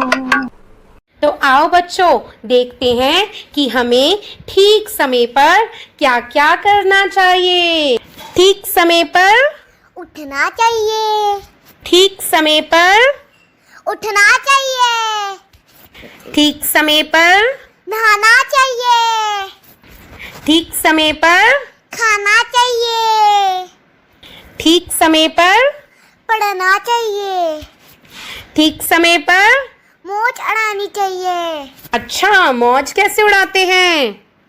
मौज उड़ाते हैं खेल के। ठीक समय पर गाना चाहिए, ठीक समय पर गाना चाहिए, ठीक समय पर सब कुछ करना चाहिए। तो तुम बहुत बड़े खिलाओगे, तो तुम बहुत बड़े कहलाओगे। अरे बच्चों, याद रखना, सबसे महत्वपूर्ण कार्य है समय से जल्दी उठना। यदि आप समय से जल्दी उठोगे तो आप अपने दिन भर के काम सभी समय से ही कर पाओगे। समय से नहा पाओगे, समय से खाना खा सकोगे, समय से पढ़ सकोगे और समय से खेल सकोगे। और यदि आप देरी से उठे तो अपने दिन भर के सभी काम देरी से करोगे। देरी से नहाओगे, देरी से पढ़ोगे, देरी से खाना खाओगे, देरी से खेलोगे। तो आप सभी को समय से जल्दी उठना है। तो बच्चों, अब समय है गृह कार्य का। आपको ये कविता अच्छी तरह से पढ़कर याद करनी है। धन्यवाद। बहुत ही सत्कारयोग अध्यापक साहिबान ਅਤੇ ਪਿਆਰੇ ਵਿਦਿਆਰਥੀਓ, ਸਾਰਿਆਂ ਨੂੰ ਪਿਆਰ ਭਰੀ ਸਤਿ ਸ੍ਰੀ ਅਕਾਲ। ਹਾਂ ਬੇਟਾ, ਪੰਜਾਬੀ ਦੀ ਲਿਖਾਈ ਬਾਰੇ ਆਪਣਾ ਜਿਹੜਾ ਗੱਲਬਾਤ ਚੱਲਦੀ ਪਈ ਹੈ ਔਰ ਅੱਜ ਆਪਾਂ 8ਵੇਂ ਸੈੱਟ ਦੇ ਦੂਜੇ ਅੱਖਰ ਹਾਹਾ ਦੇ ਉੱਤੇ ਪਹੁੰਚ ਚੁੱਕੇ ਹਾਂ। ਤਾਂ ਸਾਰੇ ਬੱਚੇ ਧਿਆਨ ਦੇ ਨਾਲ ਦੇਖੋ, ਅੱਖਰ ਹਾਹਾ ਦੀ ਬਣਤਰ ਅਸੀਂ ਕਿਸ ਤਰ੍ਹਾਂ ਬਣਾਵਾਂਗੇ। 8ਵੇਂ ਸੈੱਟ ਦਾ ਦੂਜਾ ਅੱਖਰ ਹਾਹਾ। ਤਾਂ ਬੱਚੇ, ਸਭ ਤੋਂ ਪਹਿਲਾਂ ਅਸੀਂ ਕੀ ਕਰਨਾ, ਉੱਪਰਲੇ ਪਾਸੇ ਜਿੰਨੀ ਅਸੀਂ ਅੱਖਰ ਦੀ ਚੌੜਾਈ ਲੈਣੀ ਅੰਦਾਜ਼ੇ ਨਾਲ ਉੱਪਰਲੀ ਰੇਖਾ ਦੇ ਉੱਤੇ ਰੇਖਾ ਖਿੱਚ ਲੈਣੀ ਆ ਅੱਖਰ ਹਾਹਾ ਦੇ ਲਈ। ਉਹਦੇ ਤੋਂ ਬਾਅਦ ਦੇ ਵਿੱਚ ਸੱਜੇ ਹੱਥ ਥੋੜੀ ਜੀ ਰੇਖਾ ਛੱਡਦੇ ਹੋਏ ਖੱਬੇ ਹੱਥ ਵਾਲੇ ਪਾਸਿਓਂ ਅਸੀਂ 90 ਡਿਗਰੀ ਦੇ ਉੱਤੇ ਥੱਲੇ ਨੂੰ ਆ ਜਾਾਂਗੇ। ਇੱਕ ਬਿੰਦੂ ਉੱਤੇ ਹੀ ਬੇਟਾ ਠਹਿਰਾਓ ਕਰ ਲਵਾਂਗੇ। ਠਹਿਰਾਓ ਕਰਕੇ ਇੱਥੋਂ ਗੋਲਾਈ ਦੇਣੀ ਸ਼ੁਰੂ ਕਰ ਦਾਂਗੇ ਬੇਟਾ। ਆਪਾਂ ਇੱਥੋਂ ਗੋਲਾਈ ਦਿੰਦੇ ਹੋਏ ਹੇਠਲੀ ਲਾਈਨ ਨਾਲ ਟੱਚ ਕਰਕੇ ਉੱਪਰਲੇ ਪਾਸੇ ਅਸੀਂ ਲਗਭਗ 45 ਡਿਗਰੀ ਤੇ ਚੱਲਾਂਗੇ ਔਰ ਇਸ ਬਿੰਦੂ ਤੇ ਬੇਟਾ ਪਹੁੰਚ ਕੇ ਇਹਦੇ ਤੋਂ 1-2 ਡਾਟ ਥੱਲਿਓਂ ਹੀ ਅਸੀਂ ਇੱਥੋਂ ਫੇਰ ਗੁਲਾਈ ਦੇਣੀ ਸ਼ੁਰੂ ਕਰ ਦਾਂਗੇ ਅੰਦਰ ਨੂੰ ਔਰ ਇੱਥੇ ਆ ਕੇ ਅਸੀਂ ਇਹਦਾ ਠਹਿਰਾਓ ਕਰ ਦਾਂਗੇ ਔਰ ਆਹ ਪੁਆਇੰਟ ਆ ਜਿਹੜਾ ਬਸ ਅੱਧ ਨਾਲੋਂ ਵੀ ਘੱਟ ਰੱਖਣਾ ਹੈ ਇੱਥੋਂ ਤੇ ਇੱਥੋਂ ਦੇ ਹਾਫ ਨਾਲੋਂ ਵੀ ਘੱਟ ਜਸਟ ਅੰਦਰ ਟਰਨ ਕਰਕੇ ਅਸੀਂ ਇਹਨੂੰ ਰੋਕ ਦੇਣਾ ਆ। ਫਿਰ ਧਿਆਨ ਨਾਲ ਦੇਖ ਲਓ ਬੱਚੇ ਅੱਖਰ ਹਾਹਾ ਦੀ ਬਣਤਰ ਅਸੀਂ ਕਿਸ ਤਰ੍ਹਾਂ ਬਣਾਉਣੀ ਆ। ਸਭ ਤੋਂ ਪਹਿਲੇ ਸਟੈਪ ਤੇ ਅਸੀਂ ਉੱਪਰਲੇ ਪਾਸੇ ਰੇਖਾ ਅੰਦਾਜ਼ੇ ਨਾਲ ਲੈ ਲਈ ਜਿੱਡੇ ਅੱਖਰ ਦੀ ਚੌੜਾਈ ਰੱਖਣੀ ਆ। ਇਹਦੇ ਤੋਂ ਬਾਅਦ ਚ ਇੱਥੋਂ 90 ਡਿਗਰੀ ਦੇ ਉੱਤੇ ਥੱਲੇ ਇੱਕ ਬਿੰਦੂ ਇੱਥੋਂ ਹੀ ਅਸੀਂ ਗੁਲਾਈ ਦੇਣੀ ਸ਼ੁਰੂ ਕਰਤੀ। ਇੱਥੋਂ ਫੇਰ ਉੱਪਰ ਪਹੁੰਚਣ ਤੋਂ ਪਹਿਲਾਂ ਇੱਥੋਂ ਫੇਰ ਬੇਟਾ ਅਸੀਂ ਆ ਹਲਕੀ ਜਿਹੀ ਇੱਥੋਂ ਗੁਲਾਈ ਦੇ ਕੇ ਇੱਥੇ ਜਾ ਕੇ ਅਸੀਂ ਠਹਿਰਾਓ ਕਰ ਦੇਣਾ ਔਰ ਆ ਸੈਂਟਰ ਲਾਈਨ ਸ਼ੋ ਕਰਦੀ ਪਈ ਵੀ ਅੱਧ ਤੋਂ ਉੱਪਰਲੇ ਪਾਸੇ ਜਾ ਕੇ ਅਸੀਂ ਇਹਦਾ ਪੁਆਇੰਟ ਦਾ ਠਹਿਰਾਓ ਕਰਨਾ ਆ। ਇਹ ਬਣ ਗਿਆ ਬੱਚੇ ਅੱਖਰ ਹਾਹਾ। ਤਾਂ ਤੁਹਾਡਾ ਘਰ ਦਾ ਹੋਮਵਰਕ ਆਪਣੀਆਂ ਜਿਹੜੀਆਂ ਵਰਕਬੁੱਕਾਂ ਦੇ ਉੱਤੇ ਵਰਕਸ਼ੀਟਾਂ ਤੇ ਜਾਂ ਆਪਣੀਆਂ ਕਾਪੀਆਂ ਦੇ ਉੱਤੇ ਪੈਨਸਲ ਨਾਲ ਜਾਂ ਜੈਲ ਪੈਨ ਦੇ ਨਾਲ ਬੇਟਾ ਇਹਦਾ ਤੁਸੀਂ ਅਭਿਆਸ ਉਹ ਕਰ ਲੈਣਾ ਹੈ। ਕੱਲ ਆਪਾਂ 8ਵੇਂ ਸੈੱਟ ਦੇ ਆਖਰੀ ਅੱਖਰ ਜਿਹੜਾ ਹੈਗਾ ਤੁਹਾਡੇ ਕੋਲੇ ਗੱਗਾ ਉਹਦੇ ਬਾਰੇ ਗੱਲਬਾਤ ਕਰਾਂਗੇ। ਤੁਹਾਡਾ ਬਹੁਤ ਬਹੁਤ ਧੰਨਵਾਦ।